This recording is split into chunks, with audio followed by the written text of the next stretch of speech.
हाय BSc fourth semester. तो कैसे हैं आप सब लोग। आई होप सभी की तैयारी बहुत अच्छी चल रही होगी और आप सभी बहुत अच्छे होंगे।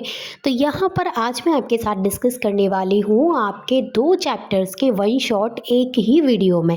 यानी कि यहाँ पर मैं आपके साथ molecular spectroscopy and UV visible spectroscopy दोनों चैप्टर्स को इसी वीडियो में डिस्कस करने वाली हूँ। तो चलिए स्टार्ट करते हैं। तो सबसे पहले हमें समझना होता है कि मॉलिक्यूलर स्पेक्ट्रोस्कोपी क्या होती है।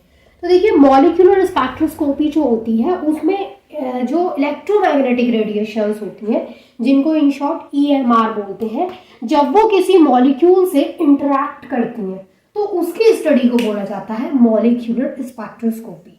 यानी यहाँ पर इलेक्ट्रोमैग्नेटिक रेडिएशन का जो इंटरैक्शन होगा किसके साथ में, मॉलिक्यूल के साथ में, तो उसी को बोलते हैं कि ये जो स्टडी होगी इन दोनों की वो मॉलिक्यूलर स्पेक्ट्रोस्कोपी में होगी। ठीक है, तो इसको मॉलिक्यूलर स्पेक्ट्रोस्कोपी बोला जाएगा। अब ये जो मॉलिक्यूलर स्पेक्ट्रोस्कोपी है उसका यूज क्यों किया जाता है, तो देखो, कोई भी मॉलिक्यूल है उसके स्ट्रक्चर का एनालाइज करना है, उसका जो स्ट्रक्चर है उसका एनालिसिस करना है, उसका जो कॉम्पोजिशन है उसके बारे में पता करना है, तो वहां पे यूज किया जाता है मॉलिक्यूलर स्पेक्ट्रोस्कोपी को। तो मॉलिक्यूलर स्पेक्ट्रोस्कोपी क्या होती है और किस लिए यूज की जाती है, ये चीज आपको जरूर पता होना चाहिए। ठीक है, और सबके बीच का डिफरेंस तो आपको आना ही चाहिए। जैसे आईआर क्या होती है, रामान स्पेक्ट्रोस्कोपी क्या होती है, सभी एक दूसरे से अलग होती है।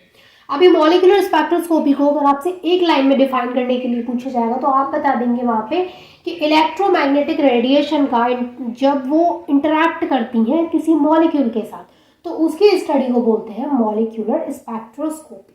ठीक है, अब बात ये आती है कि बताइए इलेक्ट्रोमैग्नेटिक रेडिएशंस क्या होती हैं। ये तो हमें पता है कि यहाँ पे इलेक्ट्रोमैग्नेटिक रेडिएशन और मॉलिक्यूल के बीच जो इंटरेक्शन हो रहा है उसको बोल रहे हैं मॉलिक्यूलर स्पेक्ट्रोस्कोपी। लेकिन ये भी तो पता होना चाहिए कि इलेक्ट्रोमैग्नेटिक रेडिएशंस क्या होती हैं। तो चलिए इलेक्ट्रोमैग्नेटिक रेडिएशंस क्या होती हैं ये समझते हैं। तो यहाँ पर हम समझते हैं कि इलेक्ट्रोमैग्नेटिक रेडिएशंस क्या होती हैं। ठीक, चलिए, इलेक्ट्रोमैग्नेटिक रेडिएशंस जो होती हैं इनको आप देखेंगे ईएमआर लिखा हुआ देखेंगे, इलेक्ट्रोमैग्नेटिक रेडिएशन, जिनको ऐसे भी देख लेते हैं आप ईएमआर। तो ये क्या है, इसका मतलब क्या है कि ये इलेक्ट्रोमैग्नेटिक रेडिएशन की बात हो रही है। अब देखिए, इलेक्ट्रोमैग्नेटिक रेडिएशन की जो बात हो रही है ये एक एनर्जी होती है। क्या होती है, ये जो रेडिएशन है ये एक एनर्जी है। अब ये एनर्जी आती कहाँ से है, तो इसके बहुत सारे सोर्स हो सकते हैं। ये जो एनर्जी एमिट हो रही है तो कोई ना कोई सोर्स तो होगा ना इसका।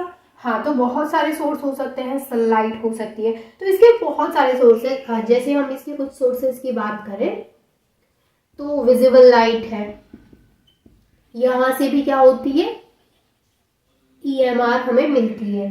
ठीक है, इसके अलावा एक्स रेज, इसके अलावा माइक्रोवेव्स, ये मैं सोर्सेज की बात कर रही हूँ आपसे। ठीक है, इसके अलावा रेडियो वेव्स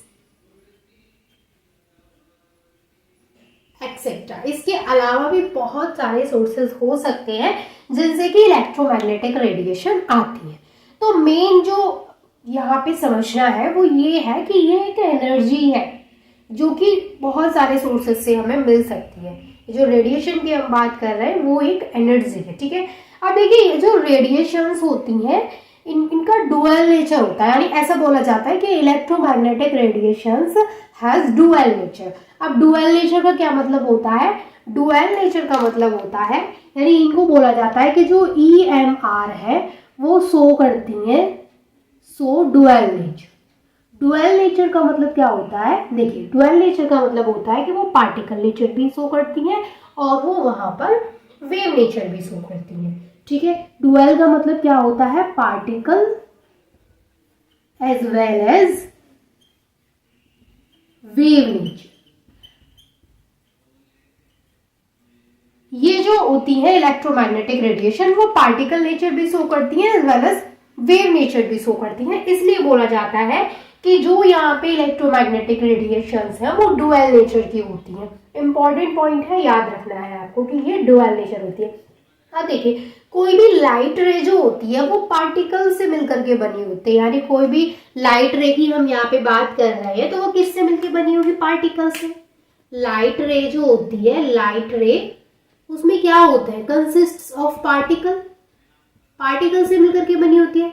अब ये जो पार्टिकल्स होते हैं लाइट रे में, इन्हीं पार्टिकल्स को क्या बोलते हैं, फोटॉन्स बोलते हैं। फोटॉन्स, जो लाइट रे में पार्टिकल्स होते हैं उनको बोलते हैं फोटॉन्स। अब ये जो फोटॉन्स होते हैं ये वेव्स की फॉर्म में ऐसे ऐसे ऐसे ऐसे मूव करते हैं। फोटॉन्स जो होते हैं, फोटॉन्स मूव करते हैं वेव्स की फॉर्म में, वेव्स की फॉर्म में फोटोन मूव करते हैं। तो यहाँ पर एक फोटोन की अगर मैं एनर्जी की बात करूं कि एक फोटोन की एनर्जी क्या होगी, एक फोटोन है ये, और इसकी जो एनर्जी होगी E इक्वल एच न्यू, ये होगी एक फोटोन की एनर्जी। एक फोटोन की एनर्जी क्या होगी, E, ये है E, एनर्जी की बात कर रहे हैं, तो ये क्या होगी, E इक्वल एच न्यू। तो सबसे इंपॉर्टेंट चीज आपको ये पता होनी चाहिए कि जो भी लाइट रे होती है वो पार्टिकल से मिल करके बनी होती है, और उन पार्टिकल्स को क्या बोलते हैं, फोटोन। उन पार्टिकल्स का एक पर्टिकुलर नाम जो है वो फोटोन है, और एक फोटोन के लिए जो एनर्जी की वैल्यू है वो है E इक्वल एच न्यू, ठीक है, एच न्यू है। अब देखिए इलेक्ट्रोमैग्नेटिक वेव्स जो होती हैं जिनकी हम बात कर रहे हैं कि जो इलेक्ट्रोमैग्नेटिक वेव्स हैं ये इस तरीके से, इनमें क्या होता है कि इलेक्ट्रिक फील्ड और मैग्नेटिक फील्ड दोनों एसोसिएटेड होते हैं विद राइट एंगल्स। कैसे, देखिए ये चीज को ऐसे समझेंगे आप, जैसे ये है हमारे पास जेड एक्सिस, ये है एक्स एक्सिस और ये है वाई एक्सिस, ठीक है। अब जो इलेक्ट्रोमैग्नेटिक रेडिएशन है हमारी, यानी जो वेव्स है वो इस तरीके से वेव्स है, ठीक है। अब यहाँ पर जो इलेक्ट्रोमैग्नेटिक वेव है उनमें इलेक्ट्रिक फील्ड भी होता है एंड मैग्नेटिक फील्ड भी होता है, वो भी राइट एंगल पर एसोसिएटेड होते हैं। अब यहाँ पर होता है इलेक्ट्रिक फील्ड एंड यहाँ पर मैग्नेटिक फील्ड। तो यहाँ पे क्या है, आपको क्या याद रखना है कि जो इलेक्ट्रोमैग्नेटिक वेव्स होती है have electric and magnetic field associated with them right angles to one another. एक दूसरे के राइट एंगल पर वो दोनों electric field and magnetic field associate रहते हैं। ये हुआ बात यहाँ पे इलेक्ट्रोमैग्नेटिक रेडिएशंस के बारे में। अब इसके अलावा देखिए आपको कुछ और पॉइंट्स पता होने चाहिए, जैसे कि वेवलेंथ क्या होती है। ये तो हमने पढ़ा कि इलेक्ट्रोमैग्नेटिक रेडिएशन के बारे में क्या होता है। तो again I repeat, electromagnetic radiation क्या है, एक एनर्जी है जो कि हमें इनमें से किसी भी सोर्स से मिल सकती है। इलेक्ट्रोमैग्नेटिक रेडिएशन डुअल नेचर की होती है। डुअल का मतलब होता है particle as well as nature, यानी समटाइम्स ये पार्टिकल नेचर शो करती है एंड समटाइम्स ये वेव नेचर शो करती है। इलेक्ट्रोमैग्नेटिक रेडिएशन जो लाइट रे होती है वो फोटोन को कंसिस्ट करती है, यानी पार्टिकल को कंसिस्ट करती है, और उन्हीं पार्टिकल को हम क्या बोलते हैं, फोटोन बोलते हैं। अब एक फोटोन की जो एनर्जी होती है वो होती है E इक्वल एच न्यू, ठीक है। और यहाँ पर ये जो इलेक्ट्रोमैग्नेटिक वेव्स होती हैं ये एक दूसरे के राइट एंगल पर electric and magnetic field associated होता है इनमें, ठीक है। अब हम बात करते हैं यहाँ पे जैसे वेवलेंथ क्या होती है। तो ये कुछ पॉइंट्स जो आपको पता होने चाहिए कि वेवलेंथ क्या होती है। देखिए सबसे पहले तो आपको ये समझना है कि जो वेवलेंथ होती है उसको हम लैम्डा से रिप्रेजेंट करते हैं। जैसे ये है वेवलेंथ, तो वेवलेंथ को रिप्रेजेंट करते हैं लैम्डा से। अब देखिए वेवलेंथ होती क्या है, तो जैसे अभी हम रेडिएशंस की बात कर रहे थे, यानी वेव्स की बात कर रहे थे, तो ऐसे ऐसे ऐसे वेव्स जा रही थी, राइट, ऐसे ऐसे वेव्स जा रही थी। तो जो ये वाला पार्ट होता है, ये वाला, इसको बोलते हैं हम क्रेस्ट, इसको बोलते हैं क्रेस्ट, ये सी है, इसको बोलते हैं क्रेस्ट, और इस वाले पार्ट को बोलते हैं ट्रफ। ये क्रस्ट है, ये वाला जो नीचे की तरफ जा रहा है ये ट्रफ है। जो वेवलेंथ होती है, यानी जिसको हम लैम्डा से रिप्रेजेंट करते हैं, ये क्या होती है, दो क्रेस्ट, यानी एक ही क्रेस्ट ये है, एक क्रेस्ट ये है, दो क्रेस्ट के बीच की जो दूरी होती है, दो क्रेस्ट के बीच का जो डिस्टेंस होता है उसको बोलते हैं यहाँ पे वेवलेंथ। इंपॉर्टेंट है, आपको याद रखना है, दो क्रेस्ट के बीच के डिस्टेंस को क्या बोलते हैं, the distance between two successive peaks of waves, यानी वेव्स की ये पीक्स है, सक्सेसिव पीक्स है, तो इनको क्या बोलते हैं, इनको बोलते हैं wavelength.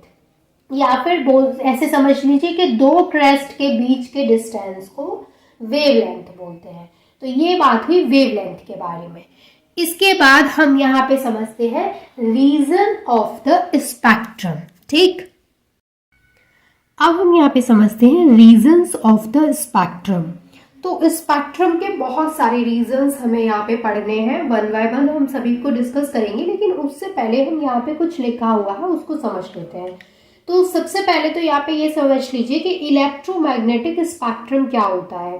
The arrangement of all type of electromagnetic radiation in order of their increasing wavelength and decreasing frequencies is known as electromagnetic spectrum। यानी इलेक्ट्रोमैग्नेटिक स्पेक्ट्रम क्या होता है, इलेक्ट्रोमैग्नेटिक रेडिएशन का एक अरेंजमेंट है जिसमें कि सभी टाइप की इलेक्ट्रोमैग्नेटिक रेडिएशन की बात हो रही है कि सभी टाइप की जो इलेक्ट्रोमैग्नेटिक रेडिएशन है उनका एक अरेंजमेंट है, और वो जो अरेंजमेंट है वो इस ऑर्डर में है जिसमें कि वेवलेंथ क्या हो रही है, इंक्रीज हो रही है, एंड जो फ्रीक्वेंसीज है वो डिक्रीज हो रही है। तो जो ऑर्डर है वो वेवलेंथ तो इंक्रीज हो रही है और फ्रीक्वेंसी डिक्रीज हो रही है। वो जो ऑर्डर है, वो जो अरेंजमेंट है इलेक्ट्रोमैग्नेटिक रेडिएशन का, उसी को बोलते हैं इलेक्ट्रोमैग्नेटिक स्पेक्ट्रम।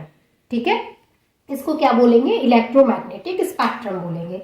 अब देखिए, जो एब्जॉर्प्शन ऑफ एनर्जी, यानी किसी भी मॉलिक्यूल के द्वारा जो एब्जॉर्प्शन हो रहा है एनर्जी का, जो एनर्जी उस पे एमिट हो रही है, तो उस जो एनर्जी उसके ऊपर गिर रही है तो उसका एब्जॉर्प्शन हो रहा है मॉलिक्यूल के द्वारा। तो जो मॉलिक्यूल जब उसको एब्जॉर्ब कर रहा है तो वो कई तरीके के ट्रांजिशंस वहाँ पे शो करता है, इलेक्ट्रॉनिक है, वाइब्रेशनल है, रोटेशनल लेवल्स है। तो ये सारे जो ट्रांजिशंस यहाँ पे शो कर रहा है, इन ट्रांजिशंस की अपनी एक डेफिनेट एनर्जी होती है। ठीक है, तो यहाँ पे बात की जा रही है कि जो मॉलिक्यूल है उसके ऊपर जो रेडिएशंस फॉल हो रही है, जो एनर्जी फॉल हो रही है, तो उसमें जब एब्जॉर्प्शन होता है एनर्जी का, वो किसी भी सोर्स से एमिट हो रही है, तो वो मैंने आपको बताया, बहुत सारे सोर्सेज मैंने आपको बताए थे कि इतने सारे सोर्सेज से जो एनर्जी है, जो रेडिएशंस है, वो एमिट हो सकती है।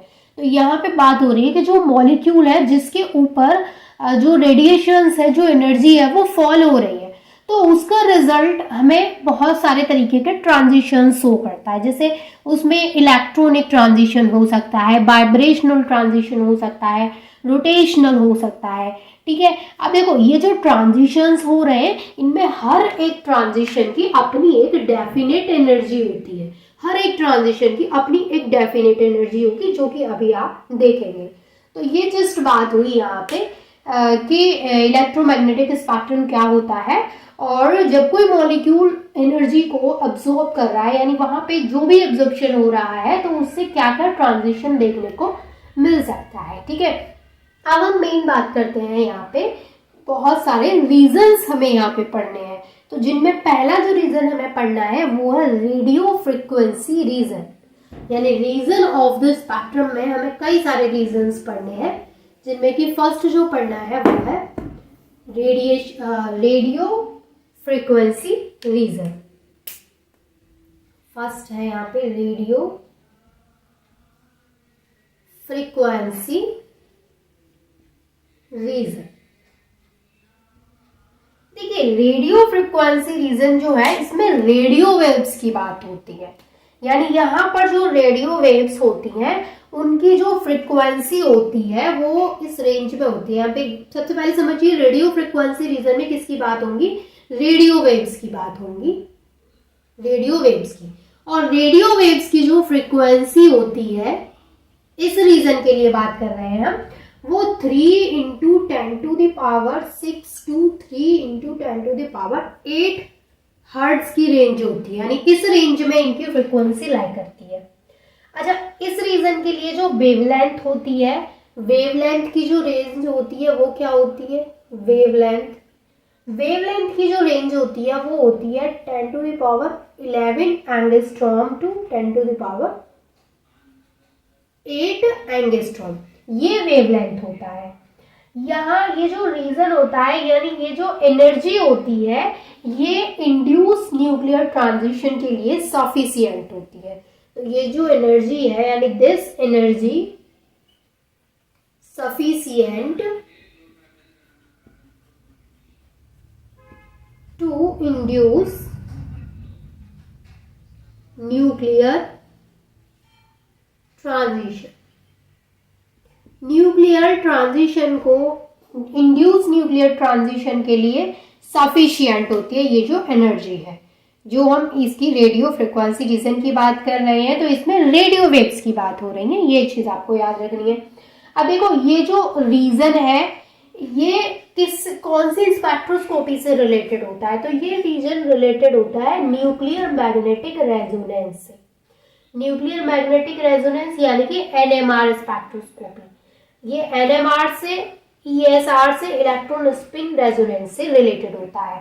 तो यहाँ पर आपसे पूछा जा सकता है कि रेडियो फ्रिक्वेंसी रीजन जो है वो कौन सी स्पेक्ट्रोस्कोपी से रिलेटेड है। तो आपको याद रखना है कि ये कौन सी स्पेक्ट्रोस्कोपी से रिलेटेड है, the spectroscopy related to this region. तो कौन सी स्पेक्ट्रोस्कोपी होगी वो, न्यूक्लियर मैग्नेटिक रेजोनेंस यानी एनएमआर होगा एक तो, NMR and electron spin resonance ESR, इसको बोलते हैं ईएसआर शॉर्ट में। या आपसे एमसीक्यू दे दिया जाए और आपसे पूछा जाए, उसमें आपसे पूछा जाए कि रेडियो फ्रिक्वेंसी जो रीजन है वो कौन सी स्पेक्ट्रोस्कोपी से रिलेटेड है, तो आपको वहां पे बहुत सारे ऑप्शन दे दिए जाएंगे, तो आपको पता होगा कि वो इनसे रिलेटेड है, तो आप इजीली वहां पे बता पाए। ठीक है, तो ये बात हुई यहाँ पे रेडियो फ्रिक्वेंसी रीजन की। इसके बाद जो सेकंड आता है वो आता है माइक्रोवेव रीजन।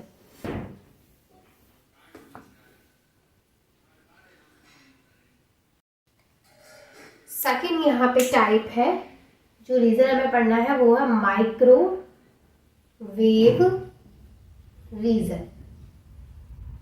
माइक्रोवेव रीजन जो है इसमें हम किसकी बात करेंगे, माइक्रोवेव्स की बात करते हैं। इस रीजन में माइक्रोवेव्स की बात करते हैं। यहां पर माइक्रोवेव्स की बात होगी। ठीक, अब माइक्रोवेव्स जो है यहाँ पे उनकी फ्रीक्वेंसी की बात करें तो इनकी देखिए, इनकी जो फ्रीक्वेंसी है वो भले ही आपसे ऐसे नहीं पूछी जाएगी कि इसकी कितनी है, लेकिन अगर ऑब्जेक्टिव हुआ तो डेफिनेटली आपसे पूछी जा सकती है। अच्छा, ऑब्जेक्टिव नहीं भी हुआ तो फिर आपको वहां पे थ्योरेटिकल में पूरा लिखना पड़ेगा, तो फिर आपको जितना लंबा आप उसको कर सकते हैं उतने ही अच्छे मार्क्स आपको मिलेंगे। तो फिर आप वहां पे अगर इनकी फ्रीक्वेंसीज को मेंशन कर देंगे तो बहुत अच्छा रहेगा।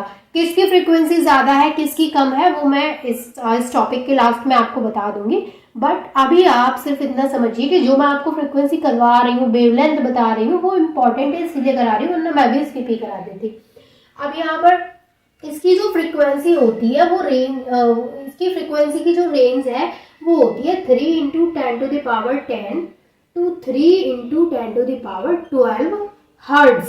इसकी फ्रीक्वेंसी की रेंज होती है जो माइक्रोवेव्स की फ्रीक्वेंसी की बात कर रहे हैं हम यहाँ पे। इसकी जो वेवलेंथ की रेंज होती है, wavelength in the range 10⁸ angstrom to 10⁶ angstrom की रेंज में होती है जो वेवलेंथ है। ये जो यहाँ पे स्पेक्ट्रोस्कोपी है वो रोटेशनल स्पेक्ट्रोस्कोपी से रिलेटेड है। तो ये जो मैं आपको बता रही हूँ ना कि कौन सा किससे रिलेटेड है, बहुत इंपॉर्टेंट है, आपको याद रखना है। तो the spectroscopy related to this region, इस रीजन से जो स्पेक्ट्रोस्कोपी रिलेटेड है वो स्पेक्ट्रोस्कोपी है रोटेशनल स्पेक्ट्रोस्कोपी। रोटेशनल स्पेक्ट्रोस्कोपी यानी अगर आपसे पूछा जाए the spectroscopy related to this region, फिर उसका नाम क्या बताएंगे आप, रोटेशनल स्पेक्ट्रोस्कोपी। ठीक है, अब तीसरा जो रीजन हमें पढ़ना है वो है इंफ्रारेड रीजन। इंफ्रारेड रीजन, अभी हमने दो रीजन पढ़े, रेडियो फ्रीक्वेंसी रीजन और माइक्रोवेव रीजन। तीसरा जो रीजन है वो है इंफ्रारेड रीजन। इंफ्रारेड रीजन में इंफ्रारेड रेडिएशंस की बात की जाती है। इस रीजन में बात की जाती है इंफ्रारेड रेडिएशंस। इंफ्रारेड रेडिएशंस की फ्रिक्वेंसी की रेंज की बात करें, यानी इसकी जो फ्रिक्वेंसी है उसकी क्या रेंज होती है, तो इसकी फ्रिक्वेंसी की रेंज होती है यहाँ पे 3 × 10⁻12 टू 3 × 10⁻14 हर्ट्ज, ये होती है इसकी फ्रिक्वेंसी। एंड इसकी जो वेवलेंथ होती है, वेवलेंथ की जो रेंज है वो होती है 10⁶ एंगस्ट्रॉम टू 10⁴ एंगस्ट्रॉम। यहाँ पर ये जो इंफ्रारेड रेडिएशंस है ये कॉज करती हैं, may cause transition between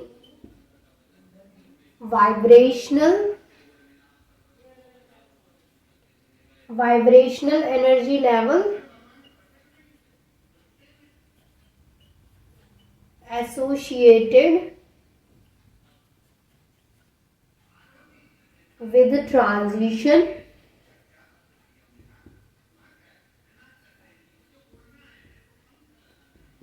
in rotational energy level। ये कौन करती है, मे कॉज यानी transition between vibrational energy level associated with transition in rotational energy level, इसको कौन कॉज करता है, इंफ्रारेड रेडिएशंस करती है। अच्छा, इंफ्रारेड रेडिएशन से कौन सी स्पेक्ट्रोस्कोपी रिलेटेड है, the spectroscopy related to this region, इस रीजन से जो इंफ्रारेड रीजन जो है इससे रिलेटेड जो स्पेक्ट्रोस्कोपी होती है उसको बोला जाता है vibrational rotational spectroscopy. Vibrational rotational spectroscopy related to this reason। इस रीजन से जो रिलेटेड स्पेक्ट्रोस्कोपी है उसको बोलते हैं वाइब्रेशनल रोटेशनल स्पेक्ट्रोस्कोपी। इसके बाद जो फोर्थ रीजन हमें यहाँ पे पढ़ना है वो है visible and ultraviolet region. Visible and ultraviolet reason.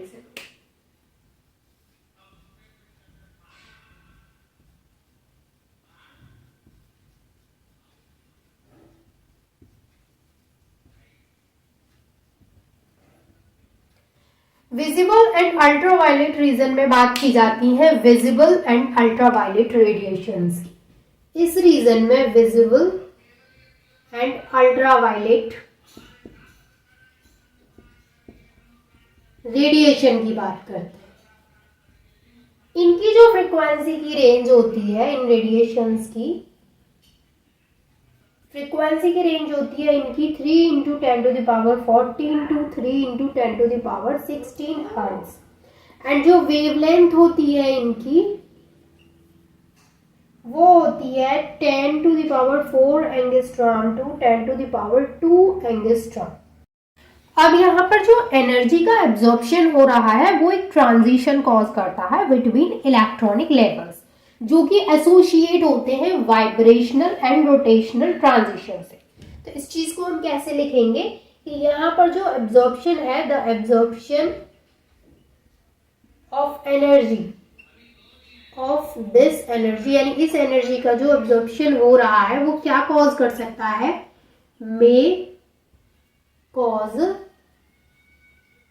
Transition cause करता है, वो भी किसके बीच में, बिटवीन इलेक्ट्रॉनिक लेवल्स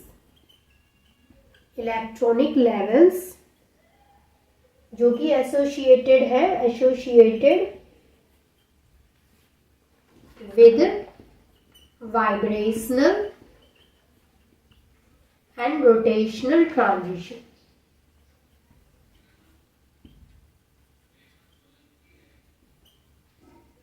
ठीक है। अब इस रीजन से जो स्पेक्ट्रोस्कोपी रिलेटेड है वो कौन सी स्पेक्ट्रोस्कोपी होगी, यानी the spectroscopy related to this region is called electronic spectroscopy. इस रीजन से जो स्पेक्ट्रोस्कोपी रिलेटेड है उसको बोलते हैं इलेक्ट्रॉनिक स्पेक्ट्रोस्कोपी, इस रीजन से रिलेटेड स्पेक्ट्रोस्कोपी को बोला जाता है इलेक्ट्रॉनिक स्पेक्ट्रोस्कोपी। ठीक है, इसके बाद हमारी जो नेक्स्ट हमें रीजन पढ़ना है वो है एक्सरे रीजन। अब जो नेक्स्ट हमें पढ़ना है वो है 5th नंबर का एक्सरे रीजन। एक्सरे रीजन देखिए, एक्सरे रीजन जो होता है ये एक्सरेज के लिए यूज किया जाता है, यानी इसमें हम बात करेंगे एक्सरेज की। ठीक है, तो देखिए एक्सरेज की अगर हम फ्रीक्वेंसी की बात करें तो इसकी फ्रीक्वेंसी की जो रेंज होती है, एक्सरेज की फ्रीक्वेंसी की रेंज जो होती है वो होती है 3 × 10⁻60 × 3 × 10⁻80 हर्ट्ज। ये इसकी फ्रीक्वेंसी होती है। अगर हम यहाँ पे इसकी वेवलेंथ की बात करें तो इसकी वेवलेंथ की जो रेंज होती है, वेवलेंथ की जो रेंज होती है वो होती है 10⁻2 to 1 एंगस्ट्रॉम तक, ये होती है इसकी वेवलेंथ। अच्छा देखिए, ये जो एक्सरे रीजन है, इसमें जो एक्सरे रीजन यानी कि जो एक्सरेज है वो क्या करती है, give rise to core electron excitation, यानी ये कोर इलेक्ट्रॉन जो होते हैं उनको एक्साइट करती हैं। तो यहाँ पे कोर इलेक्ट्रॉन एक्साइटेशन होता है, यानी इट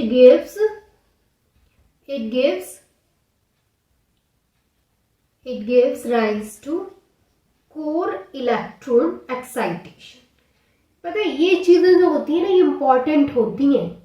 अगर मैं आपको यहाँ पे 3 पॉइंट लिखवा रही हूँ एक्सरे रीजन के बारे में, तो वो तीनों ही इंपॉर्टेंट मैं आपको नोट करवा रही हूँ। तो अगर आपको थ्योरी पेपर है तो आपको उसमें तो पूरा लिखना ही है, लेकिन अगर थ्योरी पेपर नहीं है ना, तभी भी हर एक पॉइंट आपके ऑब्जेक्टिव के पॉइंट ऑफ व्यू से भी इम्पॉर्टेंट है।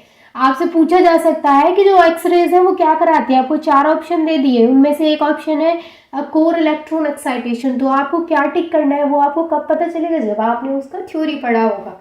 ठीक है, अब देखिए ये जो एक्सरे रीजन होता है ये कौन सी स्पेक्ट्रोस्कोपी से रिलेटेड है। The spectroscopy related to this region is called photo electron spectroscopy. इसको बोलते हैं photo electron spectroscopy, electron spectroscopy. इसको इन शॉर्ट बोलते हैं PES। शॉर्ट में इसको क्या बोलते हैं बच्चों, PES। अच्छा, इसके अलावा ये क्या करती है, एक्सरे फोटो इलेक्ट्रॉन स्पेक्ट्रोस्कोपी, इसको XPS भी बोलते हैं। यानी एक तो फोटो इलेक्ट्रॉन स्पेक्ट्रोस्कोपी यहाँ पे इस रीजन से रिलेटेड है, और दूसरी स्पेक्ट्रोस्कोपी जो इस रीजन से रिलेटेड है वो है एक्सरे रीजन, नहीं एक्सरे फोटो इलेक्ट्रॉन स्पेक्ट्रोस्कोपी। इसको शॉर्ट में बोलते हैं XPS। यानी कि इस रीजन से रिलेटेड स्पेक्ट्रोस्कोपी की बात करें तो एक तो है फोटो इलेक्ट्रॉन स्पेक्ट्रोस्कोपी जिसको PES बोलते हैं, एंड जो सेकंड है वो है एक्सरे फोटो इलेक्ट्रॉन स्पेक्ट्रोस्कोपी जिसको XPS बोलते हैं। ठीक है, तो ये बात हुई एक्सरे रीजन की। अब जो इसका लास्ट रीजन रह गया है वो है गामा रे रीजन। तो अब हम बात करेंगे गामा रे रीजन के बारे में, जो कि 6th पॉइंट है इसका, गामा रे रीजन।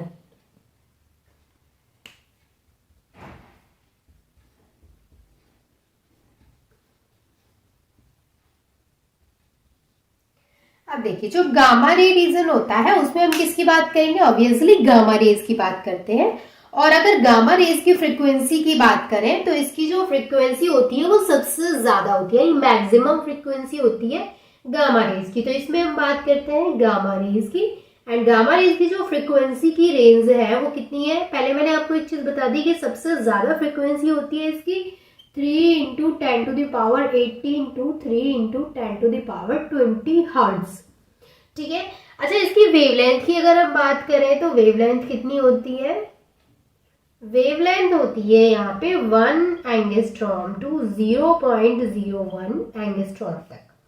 ठीक है, अच्छा इसकी बात करें कि ये जो रीजन है यहाँ पे वो किस स्पेक्ट्रोस्कोपी से रिलेटेड है, तो ये जो लीजन है वो जिस स्पेक्ट्रोस्कोपी से रिलेटेड है उसको बोलते हैं मोसबॉर स्पेक्ट्रोस्कोपी। मोसबॉर स्पेक्ट्रोस्कोपी। तो गामा रे रीजन जो है उससे रिलेटेड जो स्पेक्ट्रोस्कोपी होती है यानी वो होती है मोसबॉर स्पेक्ट्रोस्कोपी। ठीक है, अब देखिए ये जो एनर्जी है ये क्या कॉज करती है, ये rearrangement of nuclei particle cause करती है। यानी यहाँ पर जो एनर्जी है क्या कॉज करती है, दिस एनर्जी गामा रेज है, यहाँ पे गामा रेज की हम बात कर रहे हैं, तो this energy may cause a rearrangement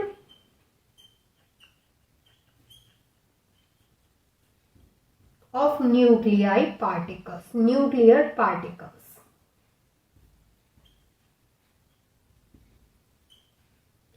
ठीक है, जो भी समझ में नहीं आ रहा है वो आप मुझसे कमेंट करके पूछ सकते हैं, मैं आपके सारे कमेंट्स पढ़ती हूँ।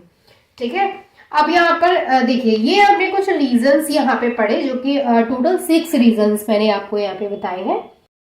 अब देखिए जितने भी रीजंस मैंने अभी आपको बताए थे वो सारे रीजंस यहाँ पर है, और इधर जब हम जा रहे हैं तो इनकी हायर एनर्जी है और फ्रीक्वेंसी भी हाई होगी ऑब्वियसली, और इधर क्या है लोअर एनर्जी है। तो जो गामा रे है इसकी जो एनर्जी होती है वो क्या होती है, हायर एनर्जी होती है, और इसकी फ्रीक्वेंसी भी हायर होती है। तो आप इनको इस तरीके से भी बना करके अपनी कॉपी पे एक रफ आइडिया ले सकते हैं इसको याद करने के लिए।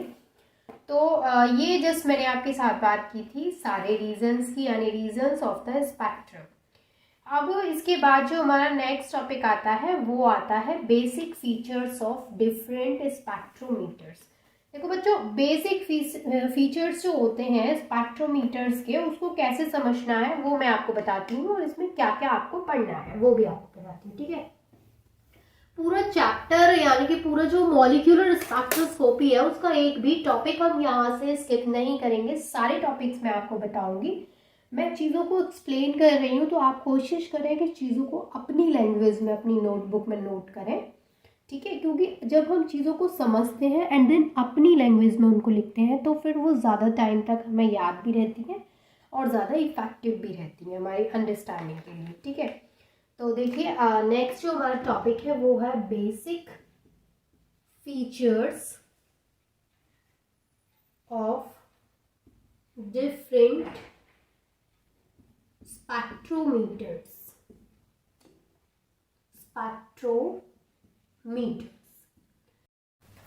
तो यहाँ पर बेसिक फीचर्स ऑफ स्पेक्ट्रोमीटर में हमें सबसे पहले समझना होता है कि स्पेक्ट्रोमीटर क्या होता है।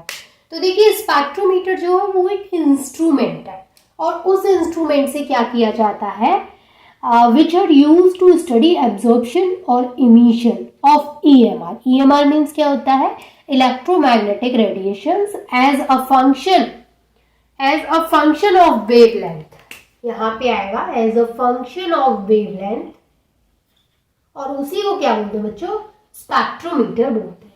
यानी स्पेक्ट्रोमीटर में क्या होता है कि स्पेक्ट्रोमीटर एक इंस्ट्रूमेंट होता है जिसको कि इलेक्ट्रोमैग्नेटिक रेडिएशन जो है उनका जो अब्जॉर्प्शन हो रहा है, जो इमिशन हो रहा है, उसको as a function of wavelength study किया जाता है, उसी को बोलते हैं स्पेक्ट्रोमीटर। ठीक है, अब ये जो स्पेक्ट्रोमीटर होता है ना इसमें कई सारे कंपोनेंट्स होते हैं, कई सारे इसके फीचर्स होते हैं, तो वो क्या होते हैं और कैसे काम करते हैं वो समझ लेते हैं। तो सबसे पहले कि जो स्पेक्ट्रोमीटर है उसके कंपोनेंट अगर मैं आपको बताऊं तो इसमें क्या क्या कंपोनेंट इन्वॉल्व होते हैं। स्पेक्ट्रोमीटर के कंपोनेंट की हम बात कर रहे हैं, कंपोनेंट ऑफ स्पेक्ट्रोमीटर। तो इसमें जो फर्स्ट जो कंपोनेंट होता है वो होता है लाइट सोर्स, जहां से लाइट आ रही है। सेकंड जो होता है वो होता है मोनोक्रोमैटर, मोनोक्रोमैटर प्रिज्म, जो कि आपने कई दफा सुना होगा मोनोक्रोमैटर प्रिज्म के नाम से। ठीक है, थर्ड जो आता है इसमें वो आता है सैंपल कंटेनर, जिसमें कि सैंपल को रखा जाता है टेस्ट करने के लिए, जो सैंपल रखते हैं। एंड फोर्थ जो यहाँ पे आता है वो आता है डिटेक्टर, जिससे कि डिटेक्ट किया जाता है। क्योंकि हम इंस्ट्रूमेंट की बात करें तो सारी चीजें वही देखने को मिलेंगी। एंड लास्ट आता है रिकॉर्डर, जिसमें कि एक ग्राफ के जैसा जो भी उसमें आया है, जो भी उसका रिजल्ट है, जो भी इंफॉर्मेशन है, उसको रिकॉर्ड किया जाता है। ओके, तो कंपोनेंट्स ऑफ स्पेक्ट्रोमीटर में हमें 5 चीजें पढ़नी होती हैं। 5 जो कंपोनेंट्स हैं वो मैंने आपको यहाँ पे नोट करा दिया है। 1 बाय 1 में सारे कंपोनेंट्स को आपके साथ डिस्कस करूंगी, सभी के यूजेस को हम यहाँ पे डिस्कस करेंगे। ठीक है, तो आप इसको नोट कर लीजिए। अब मैं आपको बताती हूँ कि जो इसके कंपोनेंट्स हैं या फिर जो बेसिक फीचर्स है डिफरेंट स्पेक्ट्रोमीटर्स के, वो क्या है और कैसे वर्क करते हैं। तो सबसे पहले आपको समझना है कि एक लाइट का सोर्स है, ये है सोर्स ऑफ लाइट, जिससे कि क्या आ रही है भाई, लाइट आ रही है। ये क्या है बच्चों, सोर्स ऑफ लाइट। ये है सोर्स ऑफ लाइट जहां से कि लाइट आ रही है। अब ये जो लाइट है उसको यहां से आ रही है और ये है कोलीमीटर। ये क्या है, कोलीमीटर। तो ये लाइट यहां से कोलीमीटर से गुजर रही है। कोलीमीटर, ये लाइट किससे गुजर रही है, एक कोलीमीटर से पास हो रही है। अब जो कोलीमीटर से रेडिएशंस आएंगी वो आएंगी मोनोक्रोमैटर प्रिज्म पर। ये हो गया यहाँ पे मोनोक्रोमैटर प्रिज्म। अब यहां से इस तरीके से रेडिएशंस मोनोक्रोमैटर प्रिज्म पे आएंगी। तो ये मोनोक्रोमैटर प्रिज्म क्या करेगा कि यहाँ से जो रेडिएशंस आ रही हैं उनको सेपरेट करेगा उनके कंपोनेंट वेवलेंथ में, यानी यहां से ये उनके कंपोनेंट वेवलेंथ में उनको सेपरेट कर देगा। कौन है ये, कौन है भैया, ये क्या नाम है इसका, मोनोक्रोमैटर प्रिज्म। अब ये जो मोनोक्रोमैटर प्रिज्म है वो क्या काम कर रहा है कि जो भी रेडिएशंस आ रही हैं उनको सेपरेट कर रहा है उनके कंपोनेंट वेवलेंथ में, एंड वो इनको भेज रहा है वेवलेंथ सेलेक्टर पर। यहां पे आ गया वेवलेंथ सेलेक्टर। वेवलेंथ सेलेक्टर जैसे कि नाम से ही पता चल रहा है सेलेक्टर है, तो ये क्या करता है, एक पर्टिकुलर वेवलेंथ को सेलेक्ट करेगा। पर्टिकुलर वेवलेंथ वाली जो रेडिएशन है उसको सिलेक्ट करेगा। तो यहां से एक पर्टिकुलर रेडिएशन जाएगी, किसके पास में जाएगी, सैंपल सॉल्यूशन के पास में। ये यहाँ पे आएगा सैंपल सॉल्यूशन। सैंपल सॉल्यूशन या फिर सैंपल कंटेनर बोल लीजिए, ठीक है, ये आएगा सैंपल कंटेनर के पास में। तो ये जो यहाँ पे रेडिएशन आएगी इसको बोलेंगे हम यहाँ पे आई डॉट, यानी इंटेंसिटी ऑफ इंसिडेंट रेडिएशन। ठीक है, अब ये इस सैंपल कंटेनर से यहाँ से पार होकर के जो लाइट है वो जाएगी डिटेक्टर के पास। तो यहाँ पे जो इंटेंसिटी होगी वो होगी आईटी, यानी इंटेंसिटी ऑफ ट्रांसमिटेड लाइट। अब ये क्या है, यहाँ पे ये लगा है यहाँ पे डिटेक्टर। डिटेक्टर क्या काम करेगा, डिटेक्ट करेगा, लेकिन समझाऊंगी अभी कैसे डिटेक्ट करेगा, डोंट वरी, वो मैं समझाऊंगी अभी आपको। और जो डिटेक्टर है वो भेजेगा रिकॉर्डर के पास में। रिकॉर्डर क्या काम करेगा, रिकॉर्ड करेगा। मैं भी समझाती हूँ कौन सा कैसे काम करता है, अभी जस्ट आप डायग्राम को समझिए। अब मैंने आपको यहाँ पे एक चीज बताई कि यहाँ पे क्या है, लाइट का एक सोर्स है जिससे कि लाइट यानी कि रेडिएशंस आ रही हैं, कोलीमीटर के पास जा रही हैं, एंड कोलीमीटर से पास होके ये मोनोक्रोमैटर प्रिज्म के पास जा रही है। तो मैंने आपको बताया अभी जस्ट कि मोनोक्रोमैटर प्रिज्म क्या करता है कि जो रेडिएशंस हैं उनको सेपरेट करता है। किस में सेपरेट करता है, उसकी जो कंपोनेंट वेवलेंथ है उसमें सेपरेट करता है जो रेडिएशंस है उनको। ठीक है, अब ये जो रेडिएशंस फिर मोनोक्रोमैटर प्रिज्म से पास होती हैं तो ये वेवलेंथ सेलेक्टर के पास में जाती हैं। वेवलेंथ सेलेक्टर क्या करता है, एक पर्टिकुलर वेवलेंथ वाली रेडिएशन को सेलेक्ट करता है। तो यहाँ से एक पर्टिकुलर वेवलेंथ पर्टिकुलर रेडिएशन यहाँ से जाती है सैंपल कंटेनर के पास में। ये जो सैंपल कंटेनर हम बोल रहे हैं, यहाँ पे क्या होता है कि सैंपल को रखा जाता है, और ये जो सैंपल रखा जाता है वो क्यूवेट्स में रखा जाता है। ये जो क्यूवेट्स है आपने अपनी लैब में देखी होंगी, जो कि या तो ग्लास की होती है या फिर क्वार्ट्ज की बनी हुई होती है। क्यूवेट्स छोटी छोटी होती हैं, ठीक है, वो ग्लास या फिर क्वार्ट्ज की होती हैं। तो यहाँ पे जो एक पार्टिकुलर रेडिएशन है वो इस सैंपल कंटेनर से गुजरती है, तो फिर वो जाती है डिटेक्टर के पास में। डिटेक्टर क्या करता है, रेडिएंट एनर्जी को इलेक्ट्रिकल एनर्जी में चेंज कर देता है। यानी यहाँ पर जो डिटेक्टर है डिटेक्टर का वर्क क्या है, रेडिएंट एनर्जी को कन्वर्ट कर देगा किसमें, इलेक्ट्रिकल एनर्जी, इलेक्ट्रिकल एनर्जी में। ये जो डिटेक्टर है यहाँ पे, ये रेडिएंट एनर्जी को इलेक्ट्रिकल एनर्जी में कन्वर्ट कर देगा। डिटेक्टर देखिए दो टाइप के हो सकते हैं, एक होते हैं थर्मल डिटेक्टर और दूसरे फोटोन डिटेक्टर।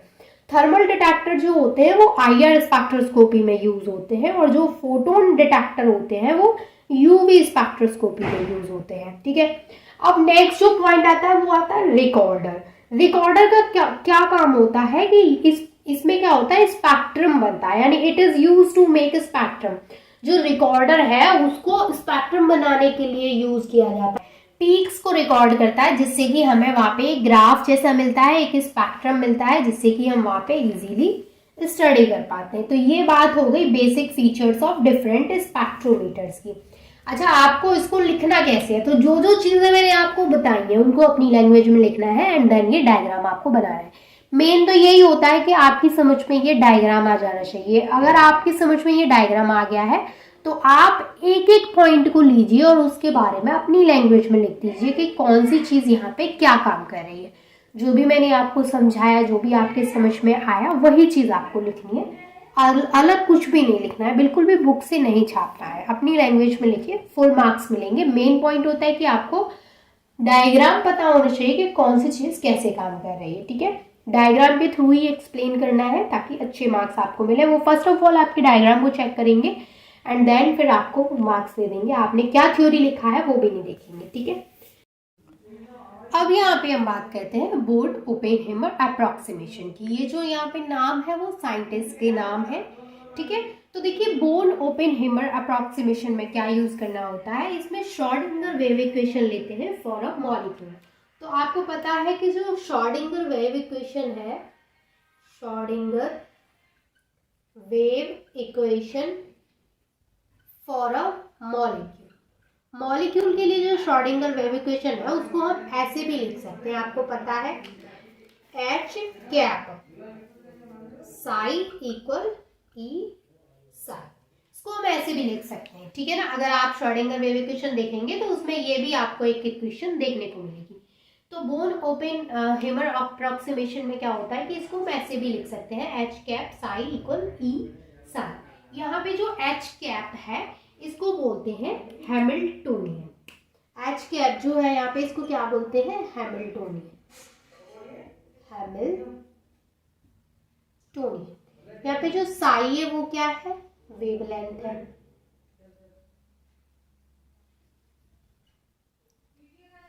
ठीक है, अब देखिए यहाँ पे जो H है उसको H इक्वल होता है T प्लस V, और इसको हम ऐसे भी लिख सकते हैं H इक्वल होता है TE plus TN plus VEE plus VEN या फिर NE प्लस VNN। मुझे पता है कि आपको अभी तक कुछ भी समझ में नहीं आया है और आएगा भी नहीं। मैं होती तो मेरे को भी नहीं आता, क्यों पता नहीं मैंने क्या लिख दिया, ये कुछ समझ में नहीं आ रहा। अब मैं आपको डिटेल में एक एक चीज का नाम बताती हूँ तो आपकी समझ में चीजें आने लगेंगी। तो अच्छा देखिए, जो यहाँ पे TE है, TE का मतलब क्या है, यहाँ पे काइनेटिक एनर्जी है।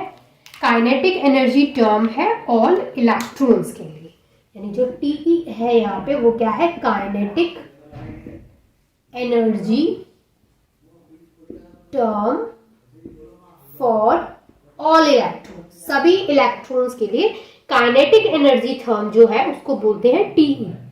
अच्छा बताइए TN क्या है, फिर TN है यहाँ पे kinetic energy term for of, लिखिए ऑफ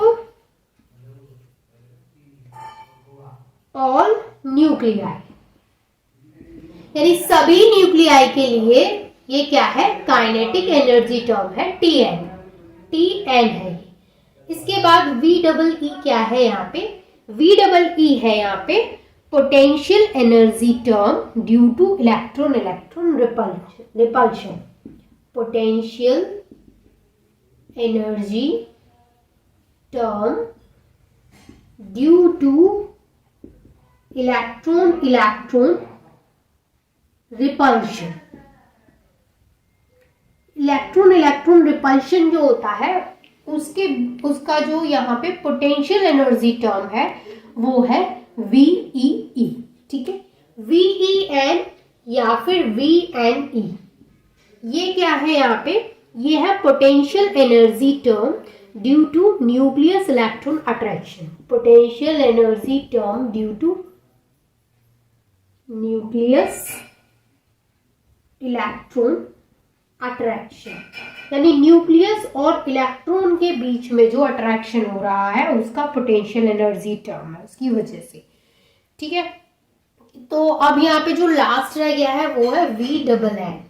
VNN जो है यहाँ पे वो क्या है, potential energy term due to nucleus repulsion, यानी यहाँ पर ये पोटेंशियल एनर्जी टर्म है ड्यू टू न्यूक्लियस रिपल्शन की वजह से।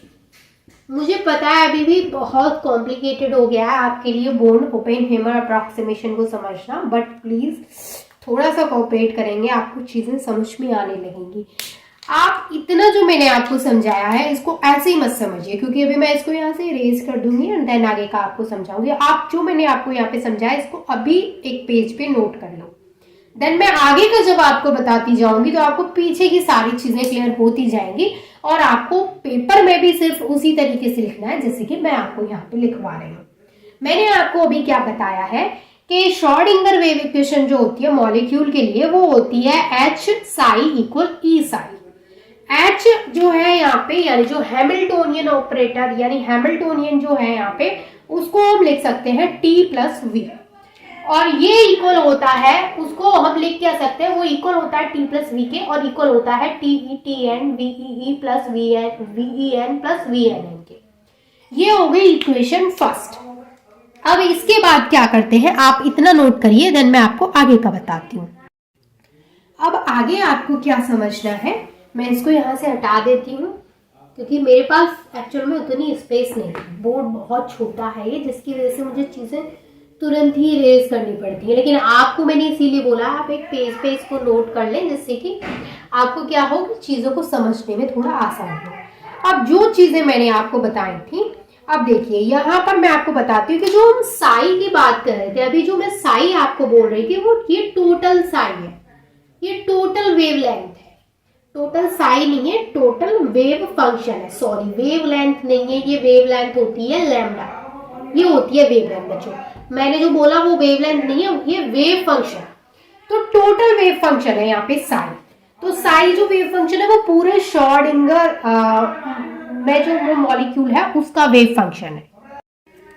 तो जो साई है वो इक्वल है साई ई के एंड साई एन के।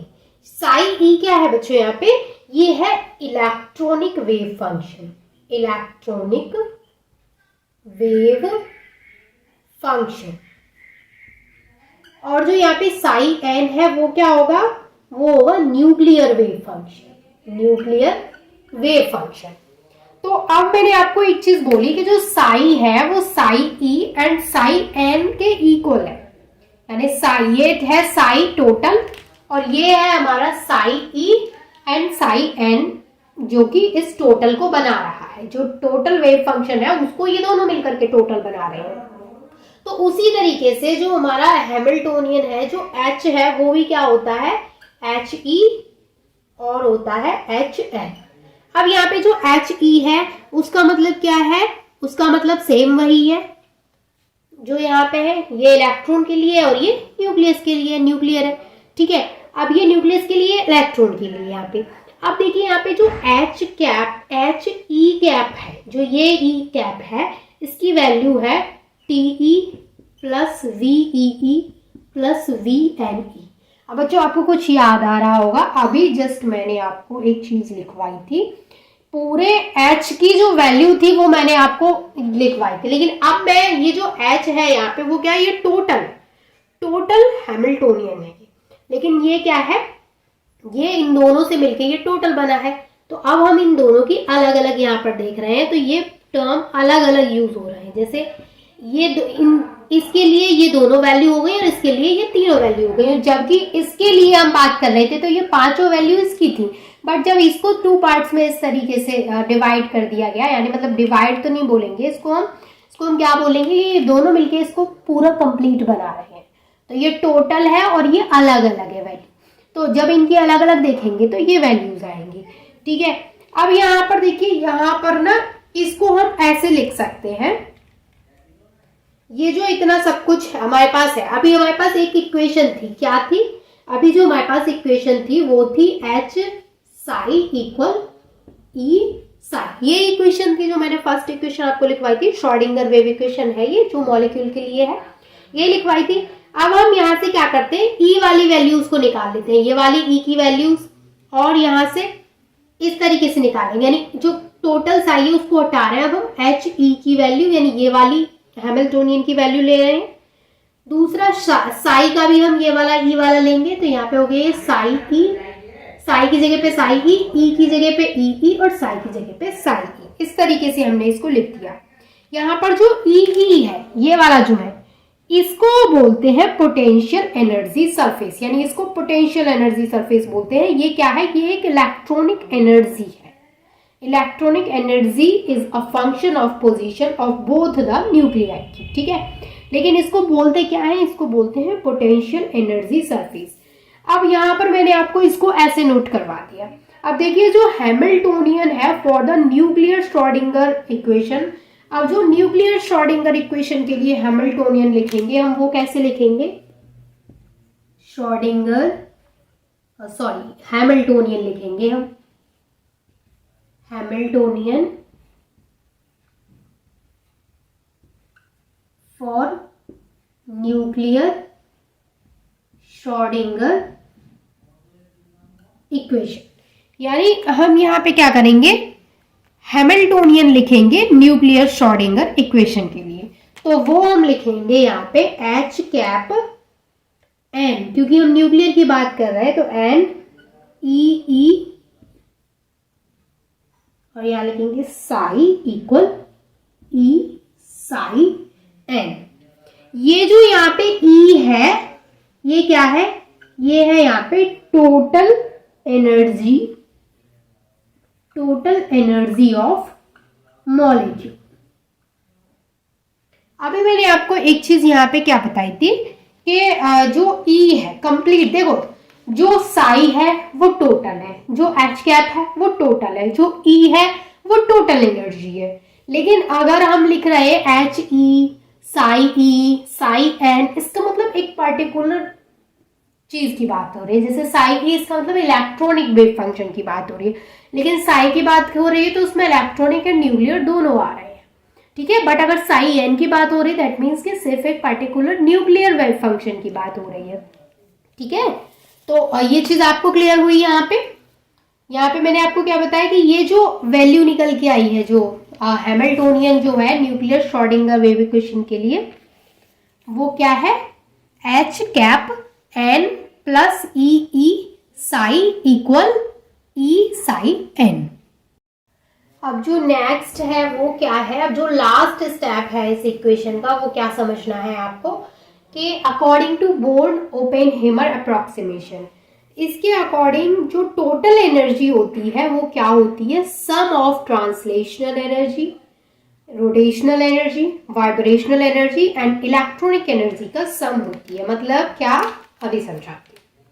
यानी बोर्न ओपेनहेमर अप्रोक्सीमेशन के अकॉर्डिंग क्या होती है कि जो टोटल एनर्जी होती है, टोटल एनर्जी वो सम होती है, किसका सम होती है, sum of translational energy, translational energy plus vibrational energy plus rotational energy plus electronic energy,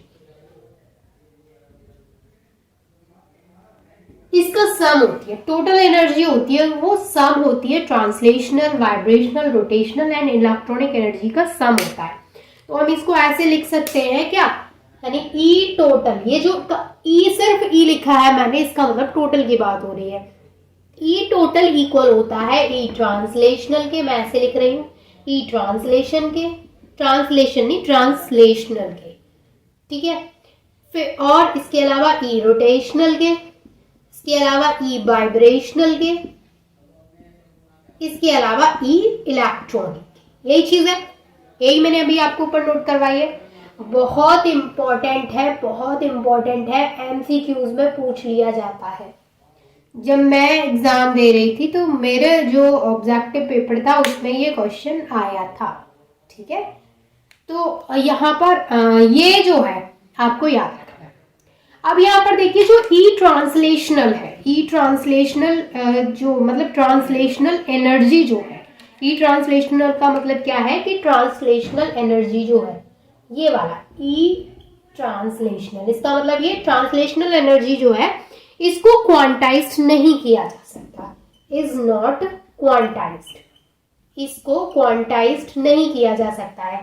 तो जब इसको क्वांटाइज्ड नहीं किया जा सकता तब हम ई की वैल्यू क्या लिखते हैं, ई इक्वल ई रोटेशनल प्लस ई वाइब्रेशनल प्लस ई इलेक्ट्रॉनिक, ठीक है। ये कब है, जब ई ट्रांसलेशनल को यानी ट्रांसलेशनल एनर्जी को क्वांटाइज्ड नहीं किया जा सकता है सिर्फ। तो ये एक्सेप्ट दिस, बाकी जितनी भी एनर्जी है उनको क्वांटाइज्ड किया जा सकता है, बट इसको क्वांटाइज्ड नहीं किया जा सकता है, ठीक है। अब इसके बाद इसका जो लास्ट टॉपिक रह गया है वो है degree of freedom. Degree of freedom molecular spectroscopy का लास्ट टॉपिक है, तो चलिए उसको भी डिस्कस कर लेते हैं। अब यहाँ पे हम समझते हैं डिग्री ऑफ फ्रीडम को। तो देखिए डिग्री ऑफ फ्रीडम जो होता है उसको डिफाइन करें तो ऐसे बोल सकते हैं कि कोई भी मॉलिक्यूल है वो मोशन कर रहा है तो उसको डिस्क्राइब किया जाता है डिग्री ऑफ फ्रीडम के टर्म में। तो ये उसकी डेफिनेशन है जिसको आप नोट कर लेंगे डिग्री ऑफ फ्रीडम में, ठीक है। तो मेनली जो आपको समझना रहता है वो यही है कि degree of freedom that means कि वहाँ पे जो बात हो रही है, जो मॉलिक्यूल है वो जो मोशन कर रहा है उसको डिस्क्राइब किया जा रहा है डिग्री ऑफ फ्रीडम के टर्म में। अब देखिए जो मोशन होता है मॉलिक्यूल में वो 3 तरीके से मोशन करता है। कैसे कि कोई भी मॉलिक्यूल है, ये हमारे पास कोई मॉलिक्यूल है और उसको जब हम हीट कर रहे हैं, मॉलिक्यूल को जब हम हीट करते हैं तो वो 3 तरीके के मोशन शो करेगा। पहला मोशन जो होगा वो होगा translational, translational motion. Second type का जो मोशन होता है वो होता है rotational motion, rotational motion. And third type का जो होता है वो होता है वाइब्रेशनल मोशन, वाइब्रेशनल मोशन, ठीक है। तो कोई भी मॉलिक्यूल है जब हम उसको हीट करते हैं वो 3 तरीके के मोशन शो करेगा, या तो वो ट्रांसलेशनल मोशन शो करेगा, या फिर वो वाइब्रेशनल मोशन शो करेगा, या फिर वो रोटेशनल मोशन शो करेगा। अब यहाँ पर जो total number of degrees of freedom होता है किसी भी मॉलिक्यूल के अंदर वो 3n के इक्वल होता है। क्या होता है, अभी जस्ट वेट मैं आपको लिखवाती हूँ कि जो total number of degree of freedom होता है, total number of degree of freedom जो होता है, degree of freedom in a molecule, किसी मॉलिक्यूल की बात हो रही है, मॉलिक्यूल का जो total number of degree of freedom होता है वो किसके इक्वल होता है, will be equal to 3n, 3n के इक्वल होता है। Total number of degree of freedom जो होता है, कोई भी मॉलिक्यूल की हम बात कर रहे हैं उसका total number of degree of freedom की बात कर रहे हैं तो वो 3n के इक्वल होता है। n क्या है यहाँ पे, n है number of atom, number of atom in a molecule. कोई भी जो मॉलिक्यूल है उसमें कितने नंबर ऑफ एटम्स प्रेजेंट है वो क्या है, उसकी n की वैल्यू है। तो मॉलिक्यूल के पास ना 3 टाइप की डिग्री होती है। 3 टाइप की कौन कौन सी डिग्री होती है, एक ट्रांसलेशनल, दूसरा रोटेशनल एंड तीसरा वाइब्रेशनल। तो इस मोशन की वजह से मैंने भी जस्ट आपको बताया कि इस मोशन की वजह से 3 तरीके की एनर्जी, 3 तरीके की जो मोशंस होते हैं वो होते हैं। जब मॉलिक्यूल को हीट करते हैं तो 3 तरीके के मोशंस होते हैं। अब इन मोशंस की वजह से क्या होता है, मॉलिक्यूल की 3 टाइप की डिग्रीज होती है। जैसे ये मॉलिक्यूल है, उसको हीट किया, उसने 3 तरीके के मोशन को शो किया। अब इन मोशंस की वजह से 3 तरीके की डिग्री आती है। कौन कौन सी? ट्रांसलेशनल डिग्री आती है, रोटेशनल डिग्री आती है, वाइब्रेशनल डिग्री आती है। ड्यू टू दीज मोशंस, इन मोशंस की वजह से आती है ये डिग्री, ये याद रखिएगा। अब देखिए जो ट्रांसलेशनल डिग्री ऑफ मोशन होता है, मैं आपको लिखवा ही देती हूँ कि ड्यू टू दीज मोशंस, इन मोशंस की वजह से, ये जो यहाँ पे मोशंस, इन मोशंस की बात कर रही हूँ मैं, इन मोशंस की वजह से मॉलिक्यूल जो है उसकी 3 टाइप्स की डिग्रीज होती है मॉलिक्यूल के पास। कौन कौन सी डिग्रीज होती है भाई? इन्हीं मोशन के नाम पर है। पहला है ट्रांसलेशनल डिग्री ऑफ फ्रीडम, दूसरा है rotational degree of freedom and तीसरा है वाइब्रेशनल डिग्री ऑफ फ्रीडम। ठीक है, तीनों के नाम आप लिख लेंगे। अब इसके बाद हम समझते हैं one by one, rotational degree of freedom, vibrational degree of freedom and translational degree of freedom को। तो पहले हम बात करते हैं यहाँ पे ट्रांसलेशनल डिग्री ऑफ फ्रीडम की। देखिए ट्रांसलेशनल डिग्री ऑफ फ्रीडम जो होता है, इसमें जो मॉलिक्यूल है वो फ्रीली मूव कर सकता है। जैसे ये है हमारी एक्सिस,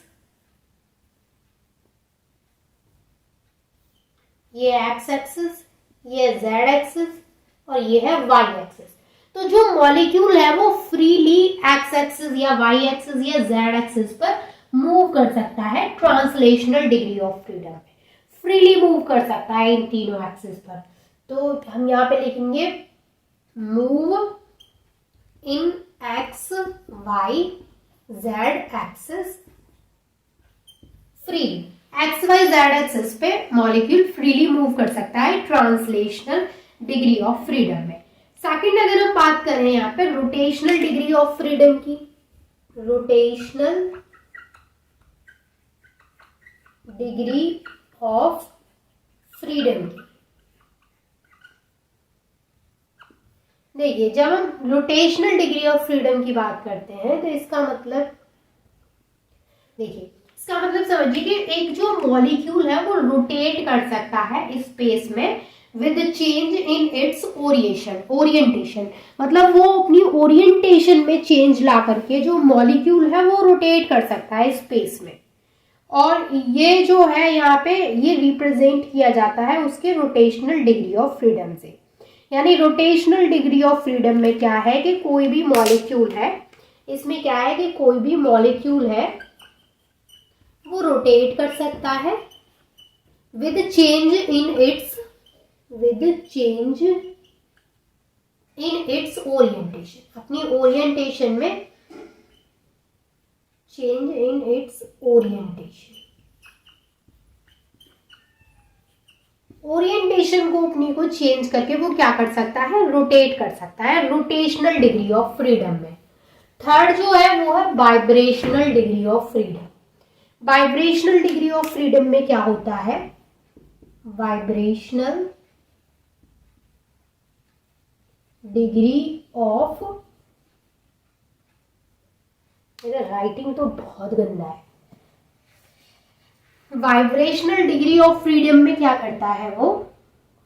देखिए वाइब्रेशनल डिग्री ऑफ फ्रीडम में क्या होता है कि एक मॉलिक्यूल है वो वाइब्रेट कर सकता है।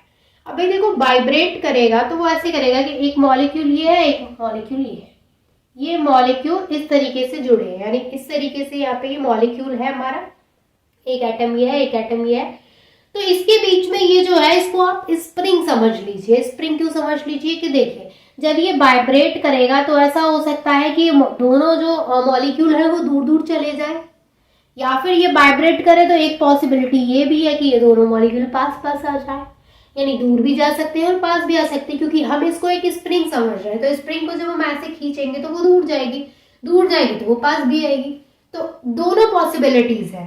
तो यहाँ पर देखिए जो वाइब्रेशनल डिग्री ऑफ फ्रीडम है, वाइब्रेशनल डिग्री ऑफ फ्रीडम जो है, जो कि लीनियर मॉलिक्यूल के लिए बात कर रहे हैं, फॉर लीनियर मॉलिक्यूल के लिए जो वाइब्रेशनल डिग्री ऑफ फ्रीडम होती है वो होती है 3n-5, यानी ये फॉर्मूला है, इससे कैलकुलेट कर सकते हैं उसका डिग्री ऑफ फ्रीडम। लेकिन लीनियर मॉलिक्यूल की बात हो रही है यहाँ पे, लीनियर मॉलिक्यूल। लेकिन वाइब्रेशनल डिग्री ऑफ फ्रीडम अगर हमें निकालना हो किसके लिए, for non linear molecule, non linear molecule के लिए जब निकालते हैं तो आता है 3n-6।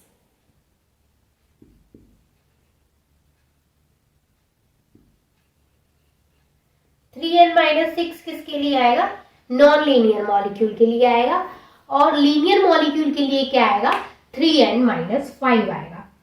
तो ये क्या है, ये यहाँ पे ये फॉर्मूला है, ये आपको याद रखना है। कभी कभी एमसीक्यूज में ऐसे डायरेक्ट पूछ लिया जाता है कि बताइए लीनियर मॉलिक्यूल के लिए क्या फॉर्मूला होगा और नॉन लीनियर के लिए क्या फॉर्मूला होगा, या फिर आपको ऐसे भी बोला जा सकता है कि कोई भी क्वेश्चन दे दिया और उसका आपको वहाँ पे degree of freedom, vibrational degree of freedom calculate करके बताना है, तो फिर उस केस में आपको उसमें क्या लगाना पड़ेगा, फॉर्मूला लगाना पड़ेगा।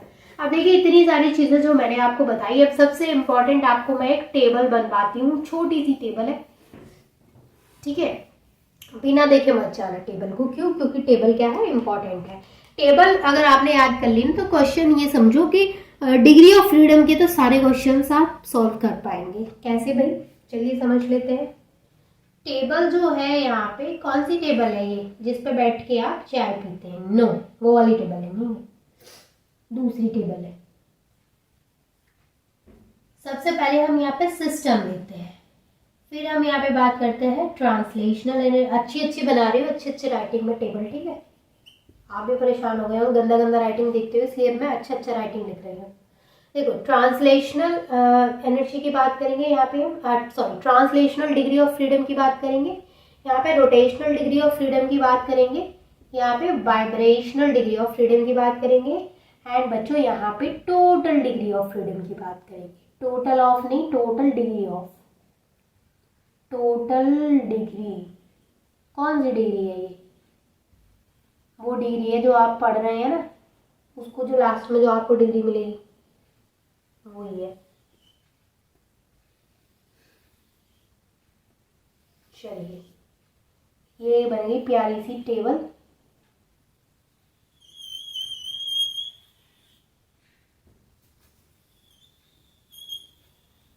ये देखो कितनी सुंदर टेबल बनाई है। अब यहाँ पर इस जो टेबल है उसमें हमें क्या करना होता है, इसमें हम मॉलिक्यूल्स की डिग्री ऑफ फ्रीडम की बात करेंगे। तो पहले हम यहाँ पे मोनो एटॉमिक मॉलिक्यूल की बात कर रहे हैं, मोनो एटॉमिक की बात कर रहे हैं।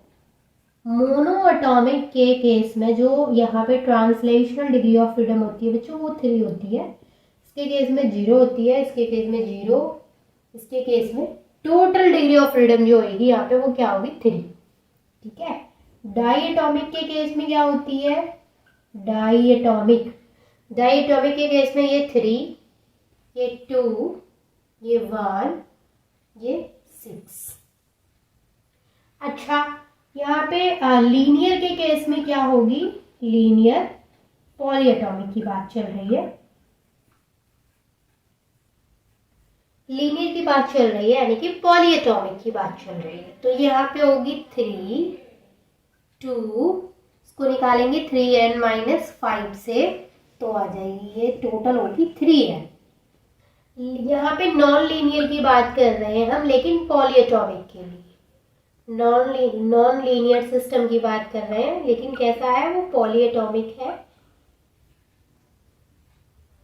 इसकी होगी 3n-6, total degree of freedom होगी 3। ये आपको बहुत हेल्पफुल रहेगा अपने क्वेश्चंस को सॉल्व करने के लिए। कि मान के चलिए आपसे ऐसे पूछ लिया गया कि मोनो एटॉमिक जो सिस्टम है उसके लिए आपको बतानी है translational degree of freedom, then आपको पता है कि मोनो एटॉमिक है तो उसके लिए क्या होगी, 3। टोटल डिग्री ऑफ फ्रीडम बताना है तो उसके लिए 3 होगा। वैसे लीनियर पॉलीएटॉमिक के लिए बताना है टोटल डिग्री ऑफ फ्रीडम, तो आपको ये हेल्पफुल रहेगी। बहुत अच्छी टेबल है ये, और डिग्री ऑफ फ्रीडम के क्वेश्चंस को सॉल्व करने के लिए हेल्पफुल रहती है। और इसी के साथ होता है ये चैप्टर ख़त्म। आई होप कि इस चैप्टर के सारे टॉपिक्स आपको अच्छे से क्लियर हो गए होंगे। मैंने एक भी टॉपिक यहाँ पे स्किप नहीं किया है, आपके सिलेबस के अकॉर्डिंग सारे टॉपिक्स को यहाँ पे मैंने लिया है। पूरा मॉलिक्यूलर स्पेक्ट्रोस्कोपी हमने डिटेल में स्टडी किया है। आई होप कि ये वीडियो आपके लिए हेल्पफुल रहा होगा। इसमें हम यूवी विजिबल स्पेक्ट्रोस्कोपी के जितने भी टॉपिक्स हैं सबको कवर करेंगे। हो सकता है वीडियो थोड़ा लेंदी हो, बट मैं पूरी कोशिश करूँगी कि बहुत कम टाइम में और ज़्यादा से ज़्यादा चीज़ें आपको क्लियर हो जाए। यानी कि चैप्टर तो हम आज ही ख़त्म कर लेंगे इसी वीडियो में, बट कोशिश ये भी रहेगी कि वीडियो ज़्यादा लेंदी ना हो। तो सबसे पहले हम स्टार्ट करते हैं कि यूवी विजिबल स्पेक्ट्रोस्कोपी का मतलब क्या है। तो देखिए यूवी विजिबल स्पेक्ट्रोस्कोपी क्या होती है, सबसे पहले ये समझते हैं। तो UV visible spectroscopy is an analytical technique. ये एक एनालिटिकल टेक्निक है that measure the interaction of ultraviolet and visible light. ये क्या करती है, अल्ट्रावायलेट एंड विजिबल लाइट के इंटरेक्शन को मेजर करती है विद अ सैंपल। जो भी सैंपल है उस पर जो अल्ट्रावायलेट एंड विजिबल लाइट का इंटरेक्शन होता है उसके साथ उसको मेजर करती है and to determine its property. और जो भी सैंपल हमने वहाँ पे यूज कर रखा होता है उसकी प्रॉपर्टीज को डिटरमाइन करती है। क्या क्या डिटरमाइन करती है, जैसे उसकी आइडेंटिटी को डिटरमाइन करती है, उसकी कंसंट्रेशन को डिटरमाइन करती है एंड उसकी प्योरिटी को डिटरमाइन करती है। ठीक है, तो ये जस्ट हमने ब्रीफ में समझा 2-4 लाइन में कि यूवी विजिबल स्पेक्ट्रोस्कोपी क्या होती है। तो देखिए ये पूरा वन शॉट है और आपके एग्जाम्स बहुत नज़दीक आ चुके हैं, तो बहुत ज़्यादा डिटेल में हम सारी चीज़ों को नहीं समझेंगे। ठीक है, लेकिन हम उतना ज़रूर समझेंगे कि जिससे अच्छे से आपका एग्ज़ाम हो जाए। ठीक है, आपके एग्ज़ाम के सारे टॉपिक्स अच्छे से हो जाए कवर एंड इसके अलावा आप पूरे चैप्टर से अच्छे से फैमिलियर हो जाए। ठीक है, अब जो हमारा नेक्स्ट टॉपिक आता है वो आता है origin of absorption spectra. Absorption spectra का ओरिजिन। ठीक है, इसमें क्या होता है कि जो अल्ट्रावायलेट एब्जॉर्प्शन स्पेक्ट्रा होता है उसकी अगर हम बात करें तो वो क्या होता है, are attributed to a process. इसमें होता क्या है कि कोई भी, जैसे मान के चलो सिंपली मैं आपको समझाती हूँ कि कोई भी एटम या फिर कोई भी मॉलिक्यूल है, यहाँ पे हम किसी भी एटम या फिर मॉलिक्यूल की बात करें तो उसके जो आउटर इलेक्ट्रॉन्स होते हैं वो क्या करते हैं, जो रेडिएंट एनर्जी उनके ऊपर आती है उसको ऑब्जॉर्ब कर लेते हैं। और ये चीज़ आप प्रीवियस क्लासेस से भी पढ़ते आ रहे हैं कि वो जैसे ही एनर्जी को ऑब्जॉर्ब करते हैं उनमें क्या हो जाता है भाई, ट्रांजिशन होने लगता है। जब उनमें ट्रांजिशन होता है तो वो हायर एनर्जी लेवल में चले जाते हैं। अब देखिए सिंपल सी चीज़ आप ऐसे समझिए कि ये हमारा यहाँ पे इलेक्ट्रॉन है, इसके ऊपर इसने यहाँ पे एनर्जी आई, इसने इस रेडिएंट एनर्जी को ऑब्जॉर्ब किया, तो ये क्या करेगा, ट्रांजिशन करेगा, यानी ये यहाँ पे आ गया ट्रांजिशन करके। यानी मान के चलो ये ग्राउंड स्टेट है तो ये वाली एक्साइटेड स्टेट में आ गया। ठीक है, तो क्या करते हैं वो जो ग्राउंड स्टेट होती है उससे वो एक्साइटेड स्टेट में चले जाते हैं। और ये जो इलेक्ट्रॉनिक ट्रांजिशन यहाँ पे हो रहा है ये क्या है, ये क्वांटाइज्ड होता है। ठीक है, अब अगर मैं यहाँ पे आपको इस डेफिनेशन के थ्रू समझाने की कोशिश करूँ तो वही चीज़ जो मैंने आपको बोली है यहाँ पे मेंशन है कि जो अल्ट्रावायलेट एब्जॉर्प्शन स्पेक्ट्रा होता है उसमें क्या होता है कि जो एटम और जो मॉलिक्यूल होते हैं उनके जो आउटर इलेक्ट्रॉन्स होते हैं, जब उनके ऊपर रेडिएंट एनर्जी आती है तो वो जो रेडिएंट एनर्जी होती है उसको अब्जॉर्ब करते हैं एंड एब्जॉर्ब करने के बाद में उनमें ट्रांजिशन हो जाता है। ट्रांजिशन हो जाता है यानी कि वो हायर लेवल में चले जाते हैं। ठीक है, अब अगर हम यहाँ पे डिफरेंस निकालना चाहें ग्राउंड एंड एक्साइटेड स्टेट के बीच का, क्योंकि भाई देखिए मैंने आपको क्या बोला कि जैसे ये इलेक्ट्रॉन है इसने एनर्जी इसके ऊपर इसने एनर्जी को ऑब्जॉर्ब किया और ये हायर स्टेट में चला गया, तो यहाँ पर क्या है, ये ग्राउंड स्टेट है और ये हायर स्टेट है यानी एक्साइटेड स्टेट है। इसको हम एक्साइटेड स्टेट बोलते हैं और इसको हम ग्राउंड स्टेट बोलते हैं। तो अगर ground state and excited state के बीच के डिफरेंस की बात करें तो हम कैसे निकालेंगे, delta E equal E one minus ई0। अब देखिए E1 क्या है भाई, E1 वो है, जैसे मान के चलो ये E0 मैं यहाँ पे इसको शो कर रही हूँ कि ये ग्राउंड स्टेट का है और E1 में इसको शो कर रही हूँ कि ये एक्साइटेड स्टेट वाला है। अच्छा E1 माइनस E0 या फिर E0 आप कह लो, ये किसके इक्वल होता है, ये एच न्यू के इक्वल होता है। और एच न्यू को मतलब एच न्यू को हम एच सी अपॉन लैम्डा भी लिख देते हैं, क्योंकि जो न्यू है वो किसके इक्वल होता है, सी अपॉन लैम्डा के इक्वल होता है। तो हम ऐसे भी लिख सकते हैं कि डेल्टा ई जो है वो एच सी अपॉन लैम्डा के इक्वल है, या फिर ऐसे लिख सकते हैं डेल्टा ई जो है वो एच न्यू के इक्वल है, या फिर ऐसे लिख सकते हैं कि डेल्टा ई जो है वो E1 माइनस E0 के इक्वल है। यहाँ तक चीज़ें क्लियर है। अब हम नेक्स्ट स्लाइड में समझते हैं बाकी की चीज़ों को। अब देखिए आगे का, बिकॉज ऑफ इलेक्ट्रॉनिक ट्रांजिशन। अब मैंने आपको क्या बताया था कि इसमें क्या होता है भाई, इलेक्ट्रॉनिक ट्रांजिशन हो रहा है जब इलेक्ट्रॉन्स क्या कर रहे हैं, एटम या मॉलिक्यूल के जो भी आउटर इलेक्ट्रॉन्स है जब वो रेडिएंट एनर्जी को एब्जॉर्ब करते हैं, तो एब्जॉर्ब करने के बाद क्या करते हैं, वो इलेक्ट्रॉनिक ट्रांजिशन शो कर रहे हैं कि वो क्या करते हैं, ग्राउंड स्टेट से हायर यानी कि एक्साइटेड स्टेज में जा रहे हैं। तो बिकॉज ऑफ इलेक्ट्रॉनिक ट्रांजिशन जो अल्ट्रावायलेट स्पेक्ट्रोस्कोपी है इसको इलेक्ट्रॉनिक स्पेक्ट्रोस्कोपी भी बोलते हैं। इतनी चीज़ क्लियर है? यहाँ तक किसी को कोई डाउट? यहाँ तक कोई डाउट नहीं है, ठीक है, सारी चीज़ें क्लियर है। अब इसके बाद हमारा जो नेक्स्ट टॉपिक स्टार्ट हो रहा है वो है लॉ ऑफ एब्जॉर्प्शन। देखिए लॉज ऑफ एब्जॉर्प्शन जो है इसमें ना 2 लॉ पढ़नी है आपको। लॉज मैंने पहले से इसलिए लिख के रखा है ताकि कम से कम टाइम में आपके सारे टॉपिक क्लियर हो जाए, ठीक है। मैं तो आपको साथ के साथ लिख के भी समझा सकती थी बट आपका ही टाइम उसमें जाएगा, ठीक है। मेरा टाइम तो बराबर जा रहा है क्योंकि मुझे पहले लिखना पड़ रहा है, तो मैं साथ के साथ भी लिख सकती हूँ वीडियो के, लेकिन आपका टाइम ज़्यादा खराब हो।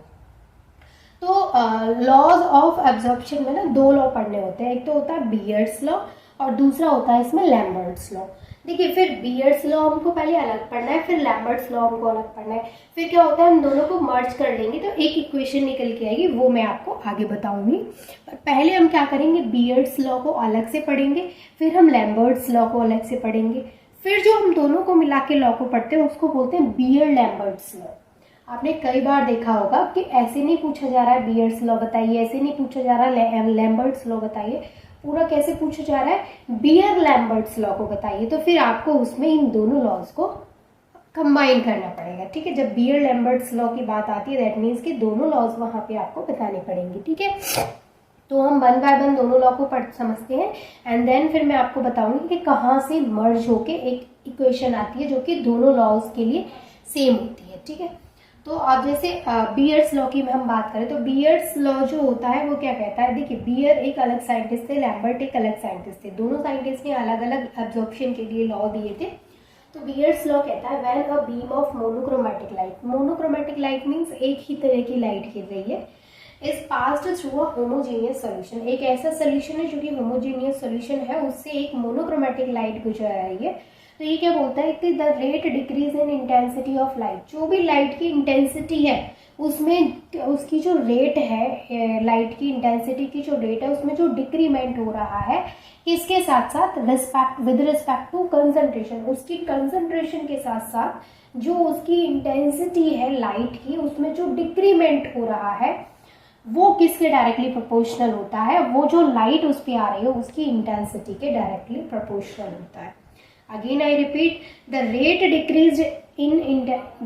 decreased intensity of light with respect to concentration of the solution, यानी solution की concentration के रिस्पेक्ट में जो लाइट की इंटेंसिटी में जो उसकी जो इंटेंसिटी है उसमें जो डिक्रीमेंट हो रहा है, उसकी जो रेट है उसमें जो डिक्रीमेंट हो रहा है वो डायरेक्टली प्रोपोर्शनल होता है लाइट की इंटेंसिटी, ठीक है। अब मैथमेटिकल एक्सप्रेशन आता है यहाँ से, minus D I upon D C is directly proportional to I naught. अब यहाँ पे जो प्रोपोर्शनल, ये इसको बोल देंगे हम इक्वेशन 1, ठीक है, यहाँ तक चीजें क्लियर है। अब क्या होगा, ये जो इक्वेशन 1 है इसमें जो प्रोपोर्शनल का साइन है उसको हम हटाएंगे और उसकी जगह पे क्या आ जाएगा, कांस्टेंट आ जाएगा K1। यहाँ पे जो K यूज किया है हमने वो कांस्टेंट है। K1 मैंने इसलिए लिखा है क्योंकि लैम्बर्ट्स लॉ को जब हम करेंगे तो वहाँ पे कांस्टेंट K2 लिखेंगे ताकि दोनों में चीज़ें थोड़ा अच्छे से क्लियर हो, ठीक है। तो हमने यहाँ पे कांस्टेंट यूज कर लिया है K1 और बाकी की चीज़ें क्या है, सेम है। तो ये हो गई हमारी इक्वेशन 2, यहाँ से प्रोपोर्शनल का साइन हट गया। इक्वेशन 3 में क्या होता है भाई, यहाँ पर जो DC है उसको हम इधर ले गए और ये वाला जो I0 है उसको इधर ले आए, DC इधर पहुँचा दिया, I0 इधर आ गया, तो हमें जो इक्वेशन मिली वो ये मिली, इसको बोलेंगे हम इक्वेशन 3। अब जो इक्वेशन 3 हमें मिली है इसको हम ना इंटीग्रेट करेंगे। अब इसको इंटीग्रेट करते हैं तो 4-5 स्टेप्स हमें फॉलो करने होते हैं, बट फाइनल जो इंटीग्रेशन के बाद में इक्वेशन आती है वो ये आती है जो कि मैंने यहाँ पे लिख दी है। अगर आप इसको इंटीग्रेट करेंगे तो यही आपको मिलेगा, लेकिन 4-5 स्टेप्स के बाद मिलेगा, ठीक है। लेकिन आप इतना सीधा सीधा करिए तो I equal I0 E minus K1 C, ये हो गया हमारा इक्वेशन 4 जो कि इंटीग्रेशन करने के बाद मिला है। अब हम क्या करेंगे, जो हमें इक्वेशन 4 मिला है इंटीग्रेशन करने के बाद, अब हम क्या करते हैं कि इसका नेचुरल लॉगरिथम लेते हैं, यानी इसको लॉग की फॉर्म में लिखेंगे। तो जब हम इसको लॉग की फॉर्म में लिखते हैं तो वहां पर हमें क्या मिलता है, I इक्वल I0 10 की पावर माइनस EC, समझ रहे हैं। हमें ये जो इक्वेशन मिलेगी इसको बोलते हैं हम इक्वेशन 5। और यही सेम इक्वेशन मैं आपको लैम्बर्ट्स लॉ में दिखाऊंगी, सिर्फ चेंज यहाँ पे होगा कि यहाँ पर C है, लैम्बर्ट्स लॉ में क्या होगा, यहाँ पर B आ जाएगा। बाकी के ये चीज़ें सेम रहेंगी, बस यहाँ पे B आ जाएगा। ये मैं इसलिए बता रही हूँ क्योंकि अभी जब मैं लैम्बर्ट्स लॉ बताऊंगी तो यहाँ से मुझे ये इरेज करना पड़ेगा, तो मैं आपको बता देती हूँ। ये जो इक्वेशन 5 हमें यहाँ पे मिली है, जहाँ पे C है वहाँ पे लैम्बर्ट्स लॉ में B मिलेगा, और सेम ऐसी इक्वेशन मिलेगी लैम्बर्ट्स लॉ में भी। फिर हम इन दोनों को एक दूसरे के इक्वल रख के तब सॉल्व करते हैं, ठीक है। अब यहाँ पर जो आई नॉट है वो है इंटेंसिटी ऑफ इंसिडेंट लाइट, जो भी इंसिडेंट लाइट है उसकी इंटेंसिटी है। जो आई है वो है intensity of light after passing through the solution, यानी कि जो भी लाइट की इंटेंसिटी है वो कब है, आफ्टर पासिंग थ्रू सोल्यूशन से पास करने के बाद है। तो ये आप बीयर्स लॉ के बारे में इतनी चीज़ लिखिए। अब हम समझते हैं लैम्बर्ट्स लॉ को, फिर हम दोनों लॉज को कंबाइन कर लेंगे, ठीक है। अब तक हमने देखा बीयर्स लॉ के बारे में, अब हम यहाँ पे बात करेंगे लैम्बर्ट्स लॉ के बारे में। तो देखिए लैम्बर्ट्स लॉ क्या कहता है, when a beam of monochromatic light is passed through a homogeneous solution, same चीज़ है यहाँ तक, the rate of decrease of intensity of incident radiation with the thickness of the absorbing medium. यहाँ पर कहाँ चेंज है, ये क्या बोल रहा है कि जो इंटेंसिटी की जो रेट डिक्रीज हो रही है इंसिडेंट रेडिएशन की, वो किसके साथ हो रही है, with the thickness of the absorbing medium is directly proportional to the intensity of radiation. तो ये जो लॉ है दोनों में, ये वाली जो चीज़ है दोनों की अच्छे से तैयार कर लीजिएगा, उसकी डेफिनेशन और इसकी। अच्छा, इसका जो मैथमेटिकल एक्सप्रेशन है और उसका जो मैथमेटिकल एक्सप्रेशन था, दोनों में कहाँ चेंजिंग थी कि यहाँ पर जो B है वहाँ पर B की जगह पे C था, ठीक है। अब प्रोपोर्शनल का साइन हटाया तो मैंने क्या बोला था, वहाँ पे हमने K1 यूज़ किया था, यहाँ पे हम K2 यूज़ कर रहे हैं, ठीक। अब ये आई नॉट हम इधर ले आए, ये वाला DB इधर ले गए, सेम वहाँ पे हमने क्या किया था, आई नॉट इधर लाए थे, DC को इधर ले गए थे, सेम यहाँ तक चीज़ें सेम है। वहाँ पे भी इसके बाद हमने इंटीग्रेशन कराया था, और इंटीग्रेशन के बाद हमें क्या मिला था, वहाँ पे क्या मिला था कि पूरा ये मिला था, बस यहाँ पर जो B है उसकी जगह पे वहाँ पे C था। याद करिए इक्वेशन 5 को, इक्वेशन 5 सेम ऐसी थी, बस यहाँ पर जो B लगा है वहाँ पे C था। ये है इक्वेशन 6 जो कि लैम्बर्ट्स लॉ में मिली है, यहाँ पे C की जगह B है। तो इक्वेशन 5 एंड इक्वेशन 6 क्या है, ये Beer's law and Lambert's law है रिस्पेक्टिवली। ये लैम्बर्ट्स लॉ है और वो जहाँ पे इसकी जगह पे C था वो बीयर्स लॉ था। अब अगर हम इसका लॉगरिथम लेते हैं तो हमें मिलता है ये वैल्यू। अब यहाँ पर जो log base 10 I not upon I है, ये A के इक्वल है। A क्या है, एब्जॉर्बेंस। तो हम क्या कर देंगे कि इतने पार्ट की जगह पे जब हमने बोला कि ये A के इक्वल है तो हम यहाँ पे A रख देंगे। तो बियर्ड लैम्बर्ट्स लॉ जो पूरा निकल के आता है, यानी अगर आपसे पूछा जाए कि बियर्ड लैम्बर्ट्स लॉ क्या होता है तो आप ये वाली इक्वेशन बता देंगे, A इक्वल EBC। यहाँ पर ये जो है ये है मोलर एक्सटिंक्शन कोफिशिएंट, ठीक है। अब C जो है वो बियर्ड्स लॉ में आता है और जो B जो है वो लैम्बर्ट्स लॉ में आता है, और E दोनों में कॉमन है, तो ये क्या है, एब्जॉर्बेंस। तो ये हो गया हमारा पूरा laws of absorption and Beer's Lambert's law भी आपको क्लियर हो गया अच्छे से कि कैसे बियर्ड लैम्बर्ट्स लॉ। अच्छा, बियर्ड लैम्बर्ट्स लॉ में जो ये इक्वेशन है ये कई बार MCQ में भी पूछ ली जाती है और इम्पॉर्टेंट भी है, A इक्वल EBC। तो इसको अच्छे से तैयार कर लीजिए। इसके बाद जो हमारा नेक्स्ट टॉपिक है वो है टाइप्स ऑफ इलेक्ट्रॉनिक ट्रांजिशन। अब मैं आपको बताऊंगी different types of electronic transition.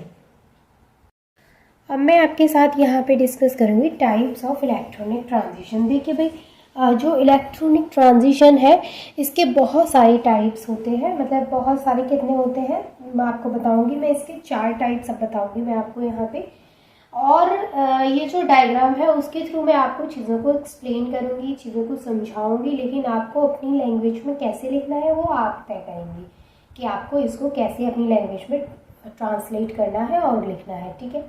चीज़ों को समझिए, कॉन्सेप्ट को समझ लीजिए, लिखना बहुत आसान हो जाएगा। डायग्राम जरूर बनाइएगा लिखने से पहले, क्योंकि डायग्राम ही इसका एकमात्र ऐसा है कि जिसको देखते ही आपको मार्क्स मिल जाएंगे, आपने थ्योरी क्या लिखा है उसकी ज़रूरत भी नहीं पड़ेगी।